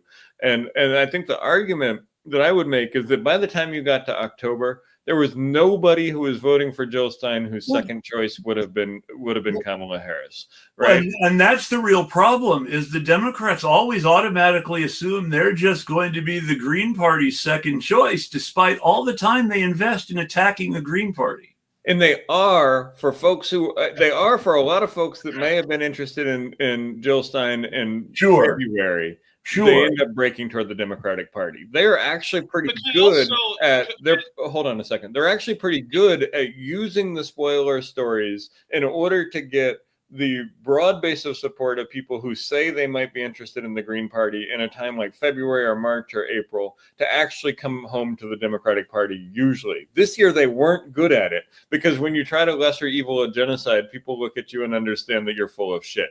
And I think that is not the entire story of this election, but that is a big part of the story of this election. The Trump will make it worse argument isn't a very strong argument when people are seeing live video of babies with no brains. Right. I mean, the Democrats thought they could get away with ignoring a genocide or lesser eviling a genocide, and it didn't work. Just like it didn't. I mean, prior to the election that I was drawing a parallel to was the election of 1844, in which the Whigs tried to lesser evil slavery, and the Liberty Party, who was running on an abolition platform, said, no, you can't lesser evil slavery. And they had enough votes between free black folks and white abolitionists in New York State to swing the election to the greater evil. And it didn't end up being that election because it was it was not close. I mean, the degree to which, it was close, but it wasn't like third party spoiling close, which I think is actually super helpful for the discussions that need to happen after, because third party spoiler conversations become a damper on the necessity to have conversations beyond that about what happened. And when you can simply say, well, if it wasn't for Ralph Nader, X, Y, and Z, or if it wasn't for Jill Stein, Q, P, and X, that's a shortcut that stops folks from having the conversation about the failings of the Democratic Party and strategy and policy. And if your idea of an anti-democratic wrecker is the guy who says people in swing states should vote for Kamala Harris instead of Jill Stein, then your argument isn't very forceful. Right. And I think go ahead. Which not to necessarily criticize, but Nader did say people in swing states should vote for Kamala Harris. Yeah. Go ahead. But I have to ask this question, which is, if we look at so taking that into consideration, why do you think another reason why Jill Stein didn't get the 5% she needed, that she often campaigns on, that hey, it's a long shot that we're going to win, but we at least need that 5% vote nationwide. Do you think she didn't get that because some folks are too overly familiar with Jill Stein? This was the third time she was running for office. And did the competition between them, not so much Cornel West, but for Party for Socialism and Liberation, do you think that had an impact or not at all? And if not at all, I'm curious the reason why. So there's two questions there. Did it have an impact on the outcome, the number of votes, the order, all of that stuff? Yes, it did. Because of the people who pay attention to that stuff, it was part of the story, and it was part of how the story played out this year. For the like 1% of people who talk about this on shows like this, it was important. It was an issue. But the 5% question is a totally different answer. And the reason that we can't get to 5% is because nobody understands the mechanics of getting a small independent party in this country to 5%. Yeah. And so we talk about this as if we just do X, Y, and Z, we'll get to 5%. And nobody's gotten close to it because we don't know how to do it. We don't have a model to do it. And we don't know the mechanics of what campaign looks like in order to be able to get past the 1.5 or 2% or 3%. The reason the libertarians are able to occasionally flirt with 5% is because all of their think tanks get money from Republicans. Right. And so So it's like, if you want to understand the story of American third parties, there's a couple of things that is important to understand. First of all, it is a system in which only two parties are healthy. It is a multi-party system in which only two parties are healthy. And the reason that the smaller parties are not healthy, especially the ideological parties on the left, is largely a question of resources. We don't have the resources to compete on a nationwide, in a nationalized election in the way that we would need to in order to go against Democrats who are running television ads against us, to go against the media industry that is largely blocking us out of mainstream media, or to mobilize the people. And then when we don't have the resources, we don't end up having the people who are incredibly talented at running campaigns or organizing or things like that. Not to say that the people on the team weren't great people this year, but you need 100 more of them if you want to be able to think about what it takes to get to 5%. Maybe you need 1,000 more of them. Maybe you need 10,000 more of them. And we haven't really got to the place where we have built the template of figuring out how we get to that 5%. And then when you consistently lose, and so the power of a two-party, the power of a third party in a two-party system is threatening to spoil or spoiling. That's it.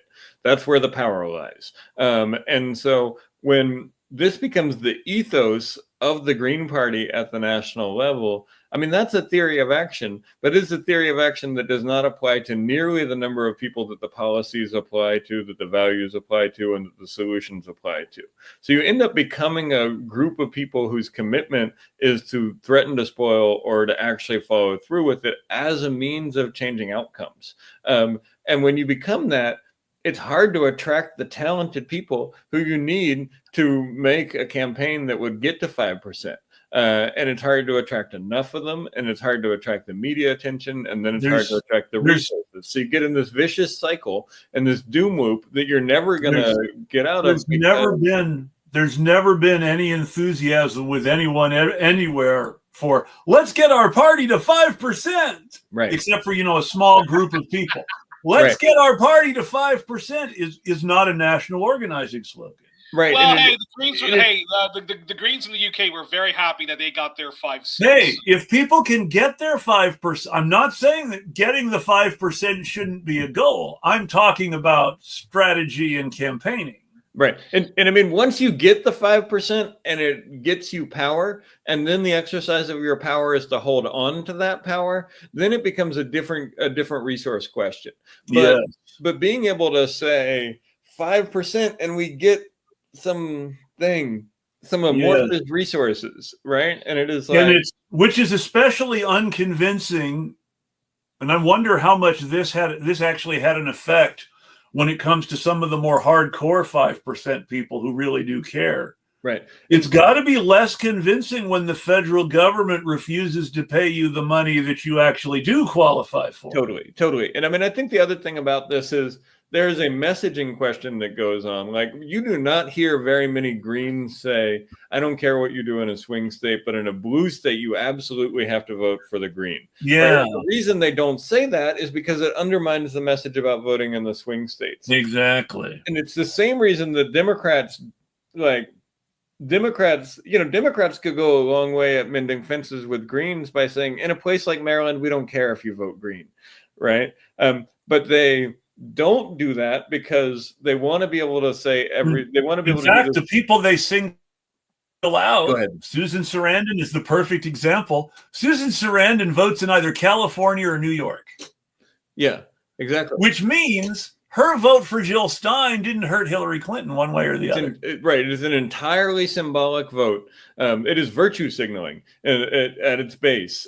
How you vote in a blue state or a red state is virtue signaling. And that's okay. Not virtue signaling in a bad way. Like, my virtues are aligned with the Green Party, and I'm going to signal that at the ballot box. Exactly. But then I have to ask this question. So then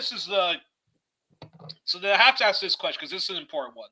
Yeah. So a lot of people who I know do vote third party, and by third party, sincerely, they vote for Greens and stuff like that, who I've interviewed, many of them on 1+1. They'll say to those leftists who keep voting Democrats that you guys are insane. You guys keep doing the same thing over and over again, expecting different results, and the Democratic Party is only getting more right-wing. But at the same time, other leftists who, I don't know why, but they continue to vote Democrats and support Democrats, they would say to the Green Party, Party for Socialism and Liberation, and others, that we're being insane by constantly endorsing Greens and voting Greens and so forth. So, and this is a question I've asked to friends of mine who are members of communist parties, in which I say to them, since people keep judging the cover before they actually read the book, why not just use all of your resources and forget electoralism, but continue to try to influence unions, people power movements, and so forth, and in the hopes that gets people to vote and behave more left? Do you think going forward that the Greens, Party for Socialism and Liberation, if we can't beat the Democrats, let's try to influence the Democrats by constantly producing papers, hope that they champion the policies we advocate, since at the end of the day, even though we hate Democrats, we still can get some good stuff out of them, as opposed to the ghastly Republican Party. It is really easy for Greens to fall into this model in which the power of our electoralism is to give people more choices, and to say, well, you have more choices on your ballot. And that is a fine thing, but it is a relatively neoliberal approach to things. And we need to start thinking about the question of how we use the ballot lines that we fight so hard for in order to change outcomes in line with our values. And I am not one who entirely believes that the presidentialism and nationalized strategy of the Green Party is the ideal one. I understand why we have to do it, and I'm willing as a member of the party to join the fight when the fight comes. But I think the critique that says that Greens are too focused on presidential races often gets met with defensiveness by Greens, because they're like, we have to do this. The laws are written in this way. The ballot access laws are written in this way. This is how we have to get our message out, that type of thing. And I think the problem is like that critique that we are overly focused on presidential politics and not focused on local and state politics enough has some merit, in that, like, we don't have the resources to build effective outcome changing campaigns at the down ballot level, because the only place where we can gather enough resources in order to get a national presence is in a presidential campaign. So we are stuck in this resource trap where in some ways it's like, yes, it's not great for us in places where the only Green anybody ever sees is the presidential candidate, and not a local candidate, not a gubernatorial candidate, not a state Senate candidate. The most successful independent candidate who should have been held up on a national level as an example was Kenneth Mejia in Los Angeles for city controller. But because of the way Los Angeles politics works and California politics works, it's a quote unquote, even though his opponents were a Democrat and a Republican, it's a quote unquote nonpartisan election, which means that he wasn't running as a Green.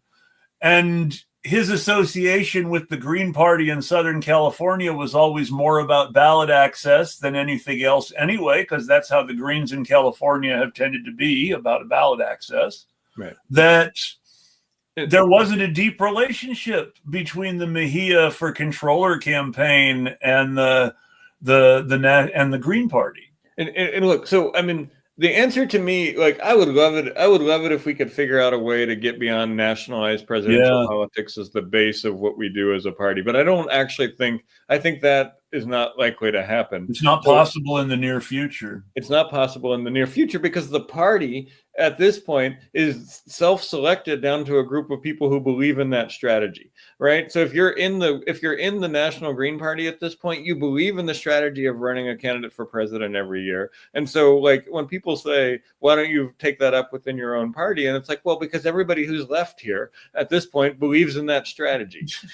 And so it's kind of a dead end to go tilting at those windmills. But what we do need to do is build real, meaningful, outcome-changing presence on the ground in communities and use our ballot lines in order to get to the outcomes we want.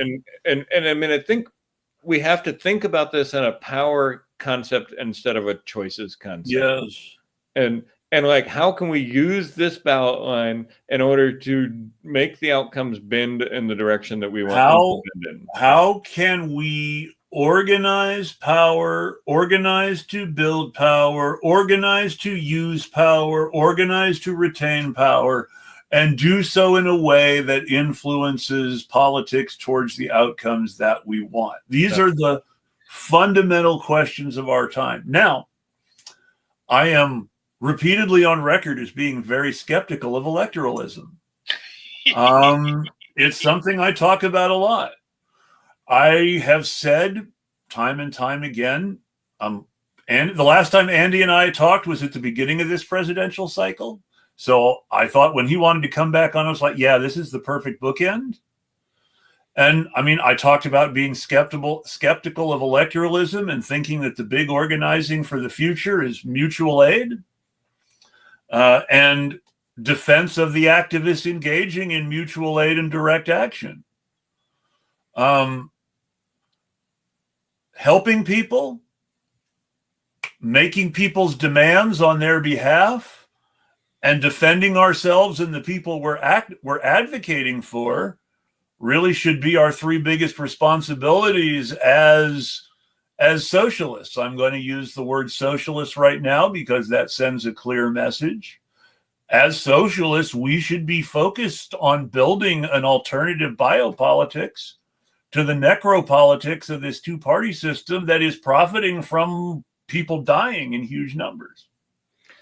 Yeah, I mean, I don't even think I disagree with that. I think that electoral politics on the left have a role to play in shaping the power relations so that those mutual aid efforts, so those direct action efforts, so those community building and union building efforts can have some protection within a multi-party system. You know, I mean, I think like this sort of, I think there's like an Emma Goldman essay I was reading, I think at some point, that was like about the need for multi-party proportional representational systems in order to build the sort of socialist alternative that we need, and in order to build the alternative politics. And look, it's like, multi-party systems are not ideal, they're not wonderful, they're not perfect, but I think they're a better check on fascism than two-party systems are, and I think they are a better check on one party capturing the entirety of one of the major parties and then driving it as fast as they can toward fascism. Or worse, one party taking control in different levels in different ways of both major parties. Right, exactly. However, I think going forward, and this is something that the left does need to talk about. They need to talk about this in conferences. They need to talk about this in their own ecosphere of independent left media, nonprofit left media. They need to talk about the following because, you know, if you look at Canada, for example, which has a third major party, the NDP, which is the party of which actually is the party of workers and stuff like that, a lot of times they govern like diet liberals. The Green Party in Canada is a ghastly one-woman show of Elizabeth May, who is a diet liberal as well. And if you look at New Zealand, which fought very hard for proportional representation, the last Labour Party, which is a ghastly right-wing party, got into power with New Zealand First, a far-right party, the Maori Party, which is a Maori capitalist party, and the Green Party, which signed off on endless wars, NATO, pivot to Asia, and so forth like that.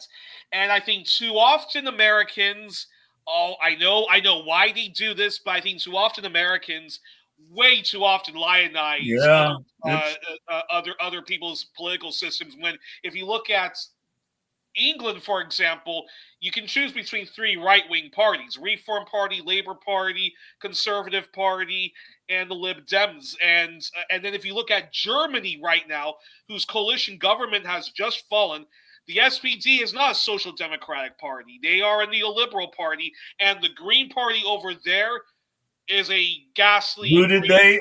pro-militarist party. Who did the SDP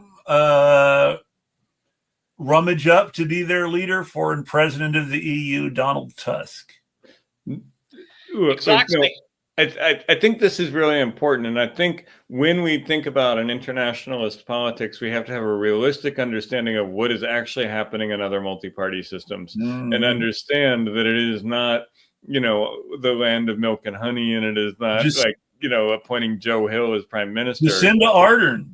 Exactly. Jacinda Ardern was the closest thing to Bernie Sanders getting power in any Western country when she came to power in New Zealand. And while Jacinda Ardern did things that lots of people say good things about, how different was Jacinda Ardern than all the other prime ministers of New Zealand before her when it comes to imperialism? Right. Oh, she was all that and more. I mean, but this is where, of course, a huge dilemma comes in, and it's something I'm actually wrestling with because hypothetically, if I was in the U.S., no matter what state, I was fearing a Donald Trump political comeback, and there was a part of me that was saying, hold your nose and vote for Kamala Harris, but then mobilize like hell against her endless austerity and imperialism. And another part of me that was saying, fuck the two-party system. I'm not going to vote for Kamala Harris, especially with Palestine on my mind, and vote for, of course, have to choose between the Greens and the PSL. But I think going forward,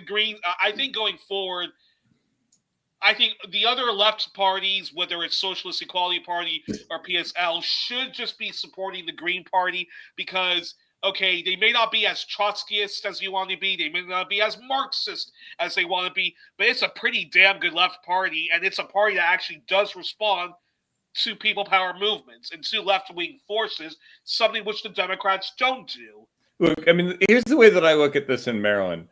We've got a ballot line in 2026. PSL doesn't have a ballot line.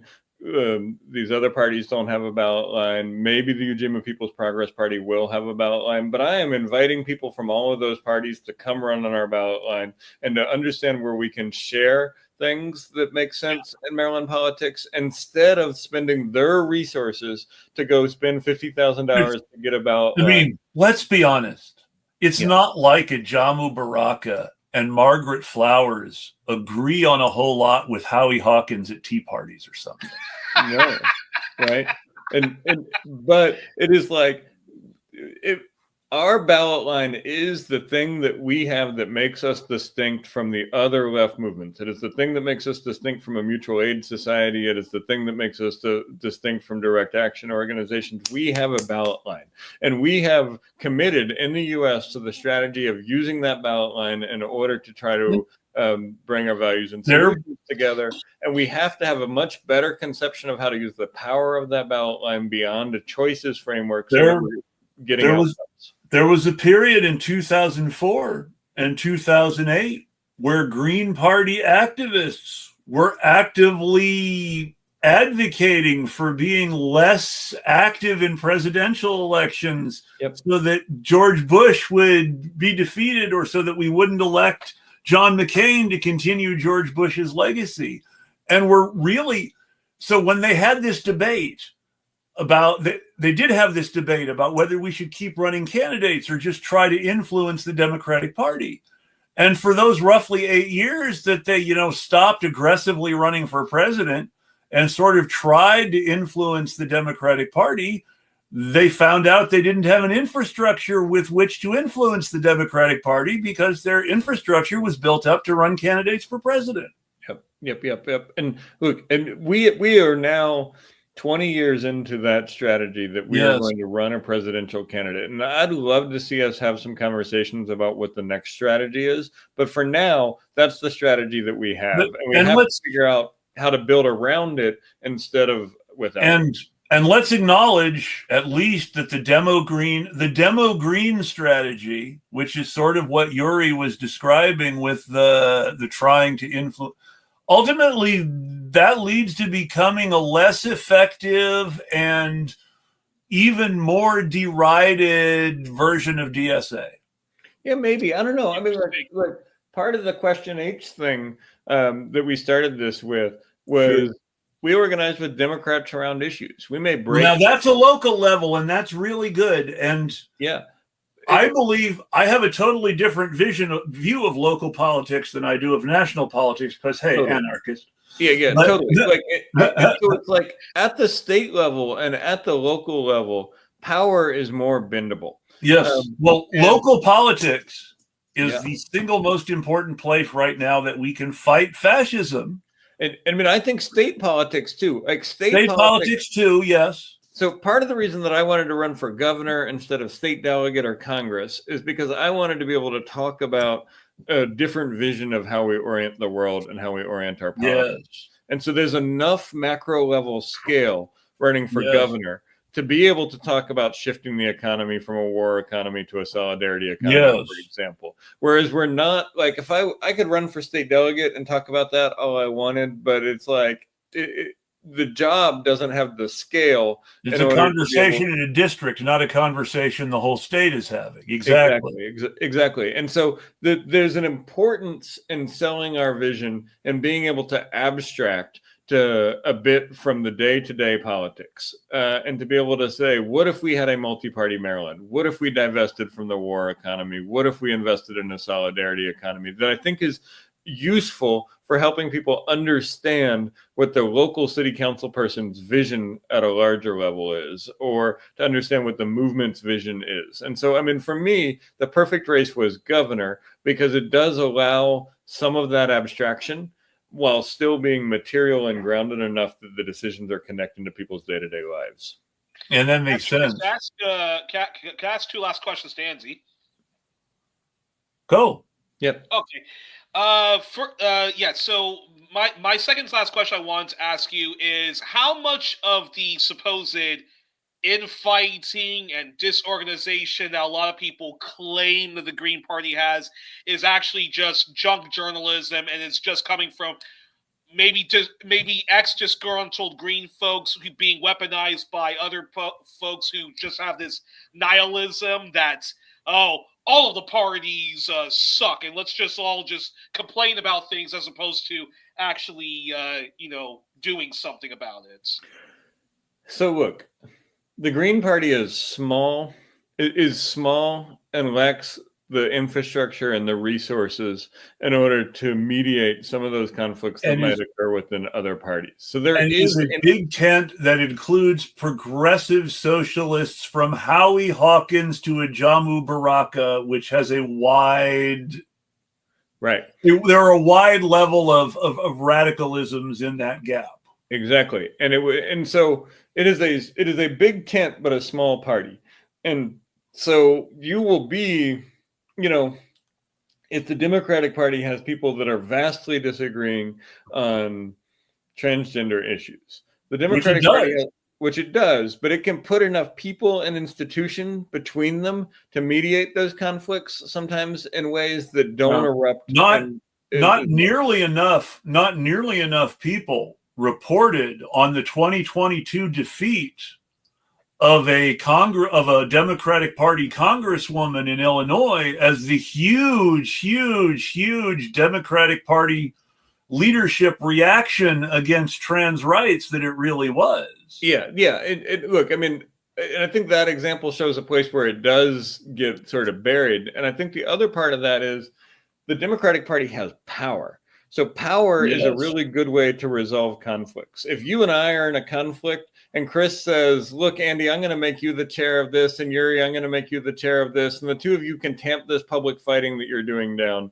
That is a power that doesn't exist within the Green Party. And so there is conflict here, and it's healthy and it's good, but we don't have the institution or the resources to mediate it a lot of times. And to Chris's point about where people come from, the Green Party has for a long time been the catch-all party on the left. So when radicals break from the Democratic Party, they come here. And if you broke from the Democratic Party, if you're a radical second wave feminist and you Yep. broke from the Democratic Party because of its embrace of things that you thought went against that vision, you might be here and have been here for 20 years when other people who broke from the Democratic Party came because it wasn't trans friendly enough. And so all of a sudden you get this ideological clash that both of those sides understand incredibly well, because it is a debate within the discipline, basically. But that debate within the discipline looks really harsh when it gets played out over social media or when it gets played out in some ways. So some of these things are structural things. How are you not going to have debates that will not be called conflict by outsiders between, white Teamsters and Black Pan-Africanists? Right, exactly. And so you get this group of folks that are held together by their radicals who broke from the Democratic Party because something the Democratic Party did was a bridge too far. And because the Democratic Party really lacks principles, that sometimes means that the folks that are thrown into the Green Party mix are just at like diametric odds with each other. And the party doesn't have the institutional capacity to keep them together in some ways, because it can't be like, hey, Chris, like, I know you really feel strongly on this, but why don't you go run for Congress in Illinois or something, So the final question, my final question is your response to the Euro Greens saying to Jill Stein and the Green Party not to buck the two-party system when they try to buck their 2, 3, 4-party systems, and they're telling a Green Party not to do that in the United States, given the amount of climate criminality the U.S. engages just Fear for of Trump alone. I mean, I just don't care. I don't care what the European Greens think about what the U.S. Green strategy toward presidentialism should be. Like, there's two things that happen every election cycle. Former Greens that are making a bunch of money writing for The Atlantic write articles about how they were a former Green, and this time they suggest that you vote for the Democrat. And the European Greens tell us that we shouldn't do it. And I don't care about either of those things. I don't care what Bill McKibben thinks, and I don't care what the European Greens think. Well, not that I don't think it's important, but it's not important to me. Bill McKibben, Bill McKibben falls into that, and Yuri actually sent me an article on the topic from Mint Press before the show. But Bill McKibben falls into that category of Democrat who sees a real opportunity to be able to write a lot of inspiring stuff about the environment while quietly making money selling people on green capitalism. Yep. And look, sometimes I think Bill McKibben has really good things to say. Sometimes he does. Sometimes the European Greens have really good things to say.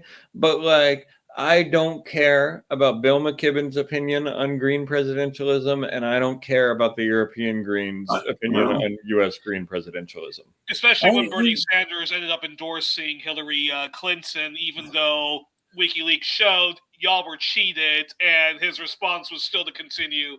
But that being said, all of those Green parties from Europe that did sign up to that stupid letter saying that Jill Stein cannot fight against the two-party duopoly, they've discredited themselves, and they don't deserve any Green voters.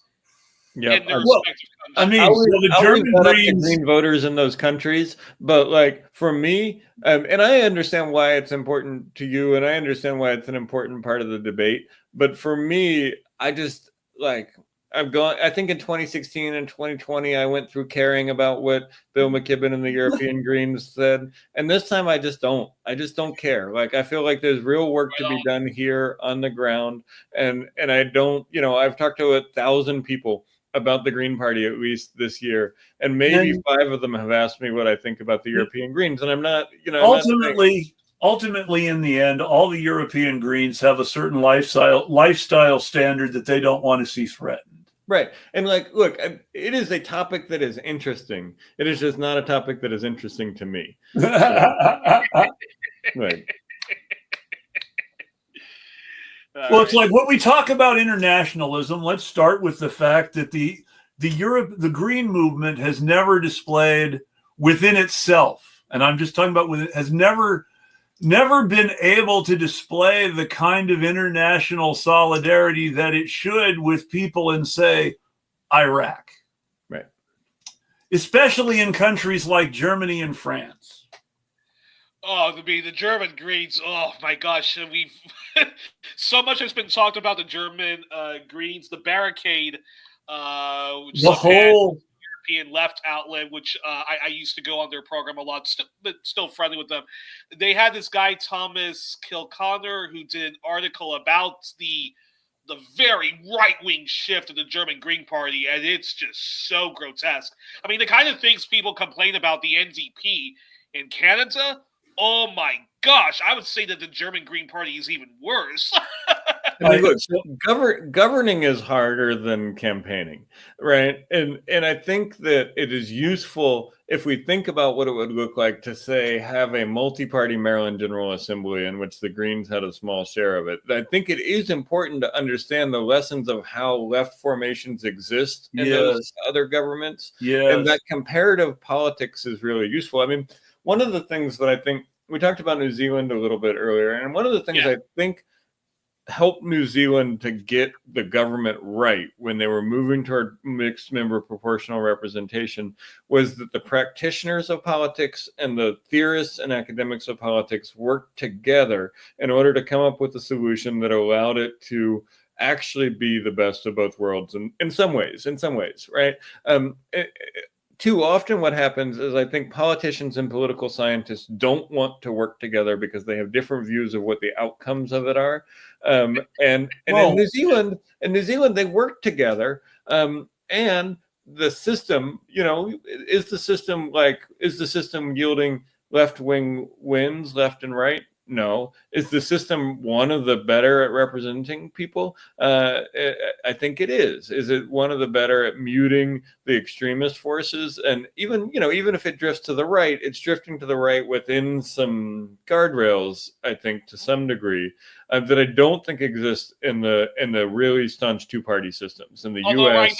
Although right now, the more outwardly the Republican, the Kiwi version of the Republican Party, the Kiwi version of the Liberal National Coalition, those two ghastly right-wing parties of Australia, and the Kiwi version of the Conservative Party of Canada, which is the National Party, is in a coalition government with New Zealand First, which is the far-right, anti-immigrant douchebag party, and Axe Party, which is, yours truly, libertarian.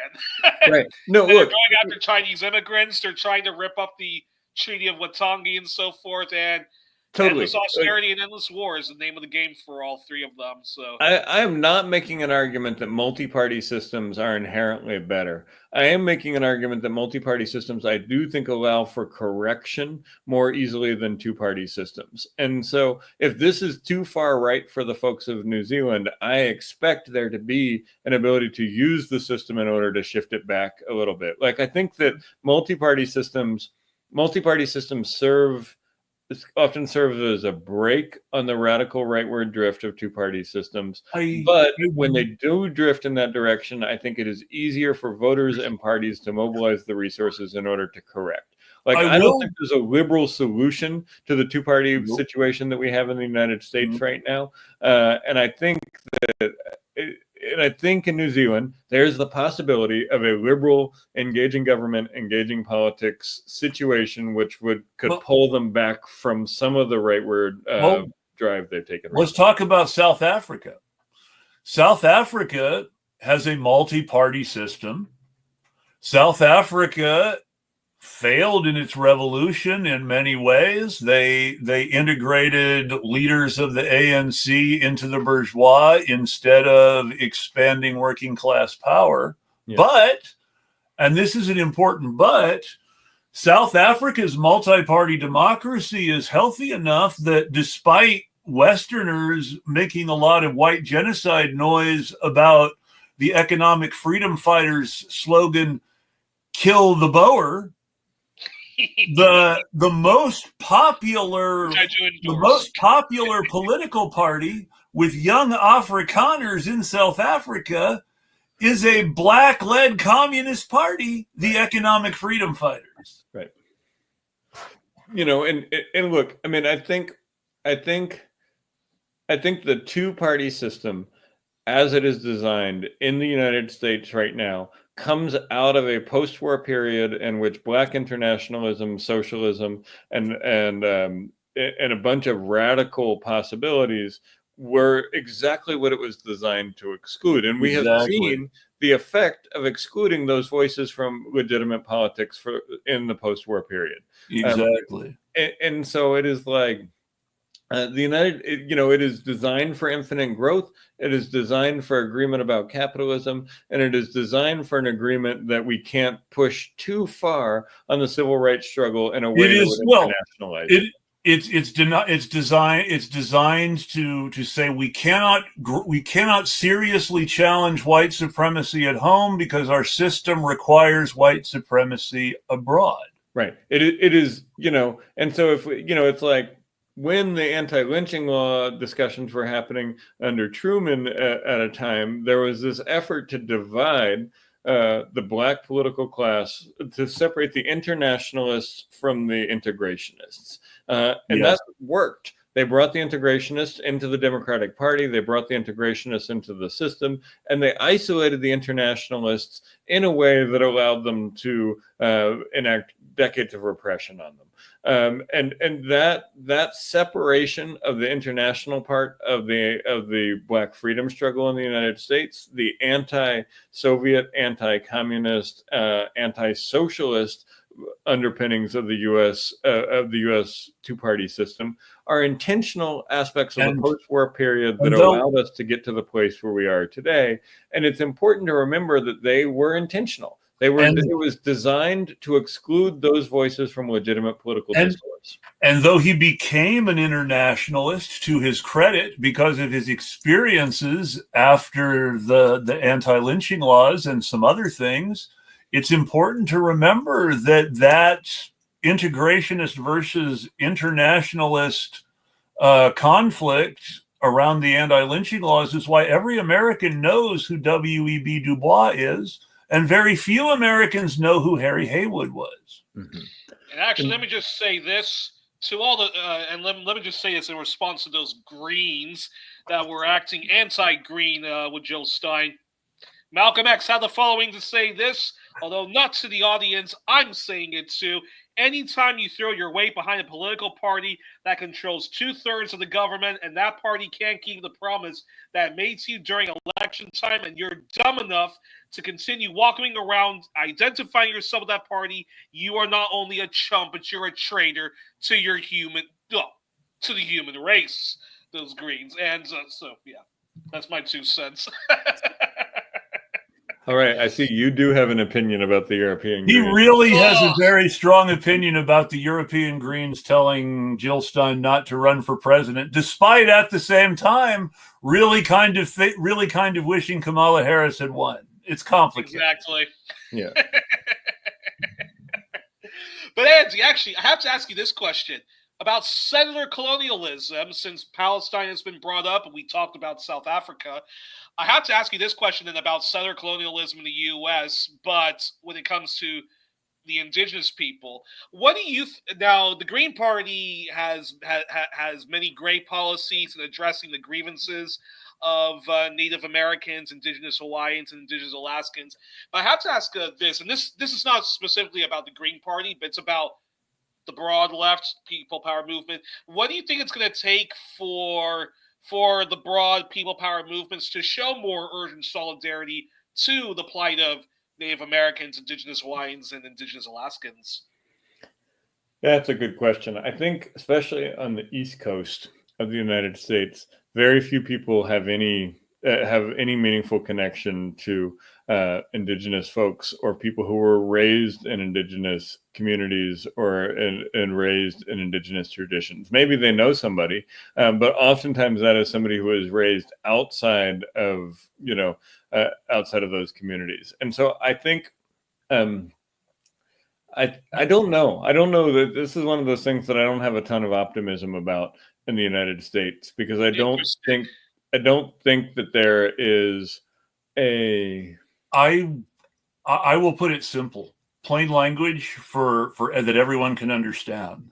to expect the United States as it exists today to suddenly get better on indigenous relations would be to expect Israel as it exists today to magically solve the Palestinian problem in a way that gave the Palestinians all their human rights.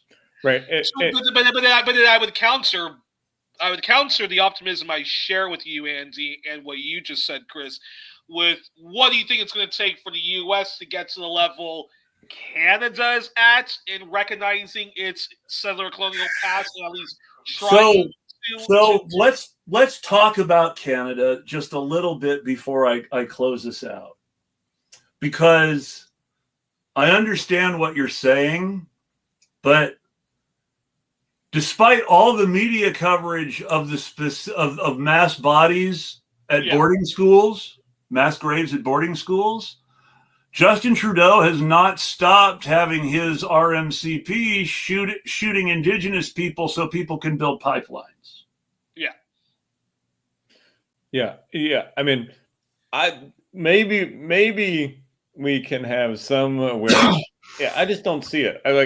I don't see a way that the U.S. I don't see the way that the U.S. gets out of its settler colonial, its imperialist, or its white supremacist roots in any time in my lifetime. That doesn't mean we can't do work against it. That doesn't mean we can't try to make sure that sovereignty is respected. That doesn't mean that we can't try to make sure that liberation is elevated above sovereignty.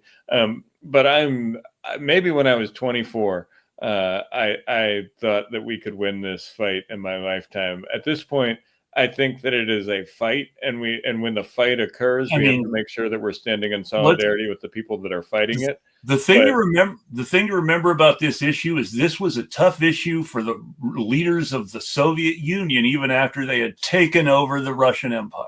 Yeah. And so I don't mean to be a pessimist about this, and I know some of my native friends may say, no, we have a pathway to liberation, and I'm always open to have that conversation. But I don't see a wide-scale U.S. off the planet dissolution of the corpus of the United States. And I also don't see sort of a liberal inclusion that Canada has done in a meaningful way that expands power, land, or resources. I think in the meantime, what we do need to do is to provide defense and solidarity for efforts that are going on with Indigenous and Native communities in order to defend themselves, in order to reestablish control and over resources and power. I think that is sort of the best we can do in the meantime. Yeah, we need to do everything we can to raise. I always sound stupid when I say this, but it's the truth. We have to do a lot to raise white class consciousness about what is happening to members of the class who are not white, and to understand how white prosperity is based in Black and Indigenous poverty. Right. And as white prosperity disappears and more white people become poor too, there should be a better argument for working class solidarity, but too few white people are willing to become race traders. Right. I mean, the white supremacy of the United States is built on imperialism, slavery, and Native genocide. My pessimism about the ability to solve those problems doesn't mean we don't fight. It doesn't mean that we don't work. It doesn't mean that we don't educate, talk, and learn. But I don't have a hope. I'm 48. I don't have a hope in my lifetime that those things get solved. Actually, with the recent defeats of the referendum in Australia, to have a simple voice that Aboriginal people could have, them being included in the Constitution, and them having elected leaders be a consultant to the Australian white supremacist state. John Altman, a very good economist who does Aboriginal solidarity work, said the following in John Pilger's film Utopia, said, sometimes in my darkest hours, I think that we need international help in order to solve this issue of settler colonialism. And with the defeat of that referendum, my friend Robert Eggington, also featured in John Pilger's film Utopia, said that Australia has finally reached that point where do not expect the white left to help us. We need international solidarity and international intervention. And Alfred Zayas has said that we need not just a Native Lives Matter movement, but we need an international solidarity movement to Native Americans, Indigenous Canadians, Aboriginal Australians, the Sami people, Maori, and and so forth. I mean, going back to the point that I was making earlier, any effective left movement in the United States needs to be internationalist, and that means it needs to understand the connections between Palestine and Pine Ridge. That means that it needs to understand the connections between what is happening in Indian country here and what is happening in Australia. And, so like that internationalism, I think, has to include Indigenous and Native people in the U.S. and around the world. But it also has to reckon with how, in many ways, Columbia University serves as a fortress that projects a form of military occupation into Harlem. Yep, exactly. And how Johns Hopkins does in Baltimore, and how USC does in LA, and how Arizona State does in Phoenix. One of the things that I've been thinking about a lot, and I know we got to go, but yes. This question about the university, with Trump talking about seizing endowments this week, I think it exposes the degree to which the left has been absolutely behind on this question. The right has had a plan for the university for a very long time, and they're enacting it right now.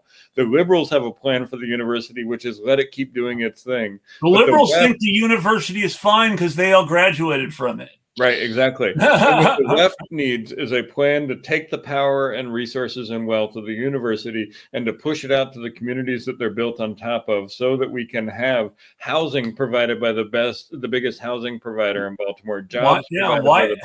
Why hasn't there been? This is the biggest thing that comes to me right now is, why hasn't there been any federal movement to, actually make land grant universities public institutions again, instead of the quasi-private institutions most of them are? I will make a plug for one of my podcasts that I did with Devarian Baldwin, who wrote In the Shadow of the Ivory Tower. And he talks a lot about the federal policies that occurred from the 60s forward that allowed us to get into this place, and talks about the levers that we can use against the university in order to start to take power back and push power and resources that are hoarded in these hedge funds called endowments, and start pushing them back out to the people and the communities that they're built on top of. So one of my podcast episodes on Go Green 26 on my channel with Devarian Baldwin, we talk exactly about this question, and I think it's incredibly timely right now, while Trump is talking about what the right's plan for higher education is, and the left needs to have one. Yes, I agree. Can't wait to check them out. Wrote them both down. Now, Yuri, do you have any final closing remarks or plugs? Folks, do donate generously to the Eclectic Radical. Do check out my work, 1+1, and you can find my name there. And sometimes you'll find episodes where it's spelled the Russian way, hence why I do sometimes Yuri like that. And yes, keep up the fight, and keep fighting, folks. And please, in the age of Donald Trump, do not spend your time arguing about who is worse, Obama or Trump or Biden. Just fight the goddamn system. Please, guys, get your shit together. Trump is bad because of Trump was bad in 2016 because of the infrastructure Obama handed him, and he's going to be worse now because of the infrastructure Biden handed him. And I'll also just say, while I do understand some people's approach that we need to block Republicans by all means necessary by continuing to vote Democrats and hoping to influence Democrats, I think if we really want a revolution, this two-party system has got to be broken. So the next time you guys are going to vote and you're going to do a protest vote, vote Greens. In fact, join the Green Party and try and help break that two-party system by, getting into some of those old, So, And heck, honestly, apologize in advance to any of Andy's friends who have power and might be offended by this, but if you're really looking to take over a political party in order to make it into a better vehicle for organizing the left, at least the Green Party is already quasi committed to real left liberalism, and the Democratic Party isn't. Yeah. Well, let me just say, Yuri, it was great to get to meet you. Chris, I always appreciate getting to come on and have these conversations with you. It's always fun, and 2.5 hours went by and I didn't even notice it. So this is really enjoyable. Great to come and chop it up and talk about all the stuff we got to talk about. And I look forward to doing it again sometime. Best of luck with everything you do, Andy. And if you ever want to come on 1+1, do let me know. Open invitation to you or any member of the Green Party. Absolutely. We will take you up on that at some time. I'm not sure when it is, but probably in 2025, we'll take you up on that offer. Looking forward to it. And for all those interested in finding out where you can find more episodes of this wonderful show, you can find a backlog of all our episodes on my Patreon, Eclectic Radical. Everything that's ever gone up on YouTube is on my YouTube channel, Eclectic Radical. You can follow me on Blue Sky and Twitter at Eclectic Radical. You can follow me on Substack at Eclectic Radical. And if you want to do a one-time donation instead of subscribe, you can donate to the show at PayPal or Cash App at Eclectic Radical. Yes, I've tried really hard to make it easy for you to find me wherever you might look. And donate generously, folks, please. If you can afford to donate, please do. If you can't, share the show. Clicks is what matters right now. Money is great, but the main purpose of donations is to keep paying for the show. Getting more clicks is what matters right now. If you want to help me keep paying for the show, please do. I will not turn your money down, but sharing is the best way to support it. On that note, I hope everybody has a great week. I will see you next week with the wonderful, wonderful, wonderful Kate Terry, co-host of Tender Subjects and co-host of which is a great body horror and cannibalism podcast, and co-host of one of the best Buffy the Vampire Slayer podcasts on the internet. And we'll be talking about H.G. Wells, Marxism, the time machine, and everybody's favorite combination of communism and cannibalism just in time for Thanksgiving, eating the rich. On that note, everybody have a good week, and we will tweet at you. Good night. Good luck, folks. See ya.